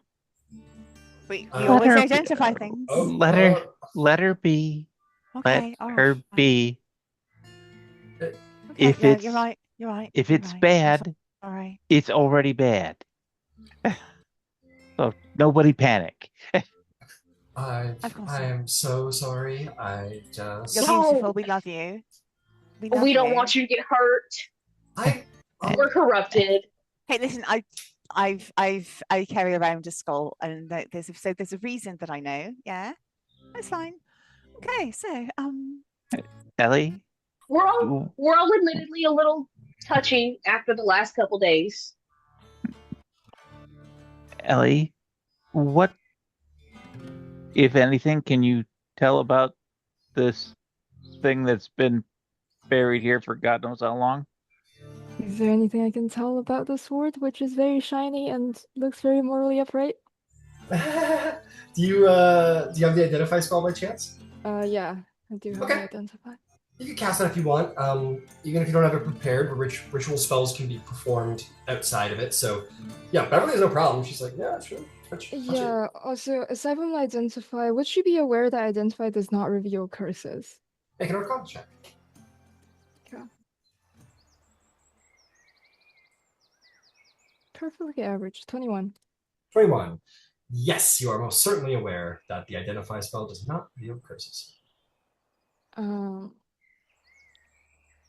I suppose I'll identify it first and see what it says. Okay. Cast identify on it. The sword is called the Decadent End. It is a legendary item. It is an attunement item. It is not, at this moment, attuned to Beverly, as she has just found it. You are aware of that it's got a +3 bonus to attack and damage rolls. Let's see. When you hit a creature with an intelligence score of 4 or higher with an attack using the sword, it takes an extra 3d6 radiant damage, and must make a charisma DC 17 charisma saving throw or be charmed by you for 1 hour. If you attack the creature again while it's charming this way, the extra radiant damage increases to 10d6, and the charm condition ends. The target succeeds on the saving throw, or the charm ends for it. It can't be charmed again in this way for 24 hours. It is also a sentient weapon. I guess it'll tell you about it. There's no reason it wouldn't. It would tell you that the weapon contains a lawful good sentience, intelligence 14, wisdom 12, a charisma 18. It has hearing and dark sight out to a range of 120 feet. The sword can speak, read, and understand common, and communicate with its wielder telepathically. Anyone who holds it hears his voice. And as for its like personality and everything other than that, I don't know if the sword would I don't think the identify would pick that up. But that is the information you get. It is a remarkably powerful sword and is sentient. Just from this one spell, it does not tell me anything untoward, but again, this spell is not, well, all-knowing. I do not know if it's cursed or if it has any hidden properties. That's fine. That's a fantastic find, Bev. What drew you here? I heard it. I heard it sort of calling. It wasn't calling. Like it wasn't like, I don't know, come here. But it like acknowledged me and said like, it could see that I was like looking for power, and it didn't want to be in a hill, and we could work together to do good. And then I came out here and I found it, and it looked like a nice golden shiny sword, and I could use a very powerful gold shiny sword because I can't do much right now. In battle, don't hurt me for saying that. I'm sorry. Well done, Beverly. Well done. Yeah. Thank you, Ember. Thank you. So I could keep it. You're not mad. Nobody's mad at me. By no means. We're very happy for you. Okay. Cool, fine. Thank you. She still looks like kind of almost hiding behind the flat of the blade, like she's not totally sure she's out of the woods with you guys. So I don't mean to crush the moment, but the Tempest has asked us to go to Terra, which is some place that you've never been, but it's some place that I'm from, and I can actually describe a particular area for you, I think pretty well. But otherwise, we're going to have to wait until tomorrow, and we have Drysrinn. So, yeah, we have to. If you think you could hear me out and take us there. Oh, sure, of course. Excellent. She just kind of sticks the sword in the ground beside her and will lean on it, and you can tell her about it. And next session, we will roll to see just how well that teleport goes. Yay!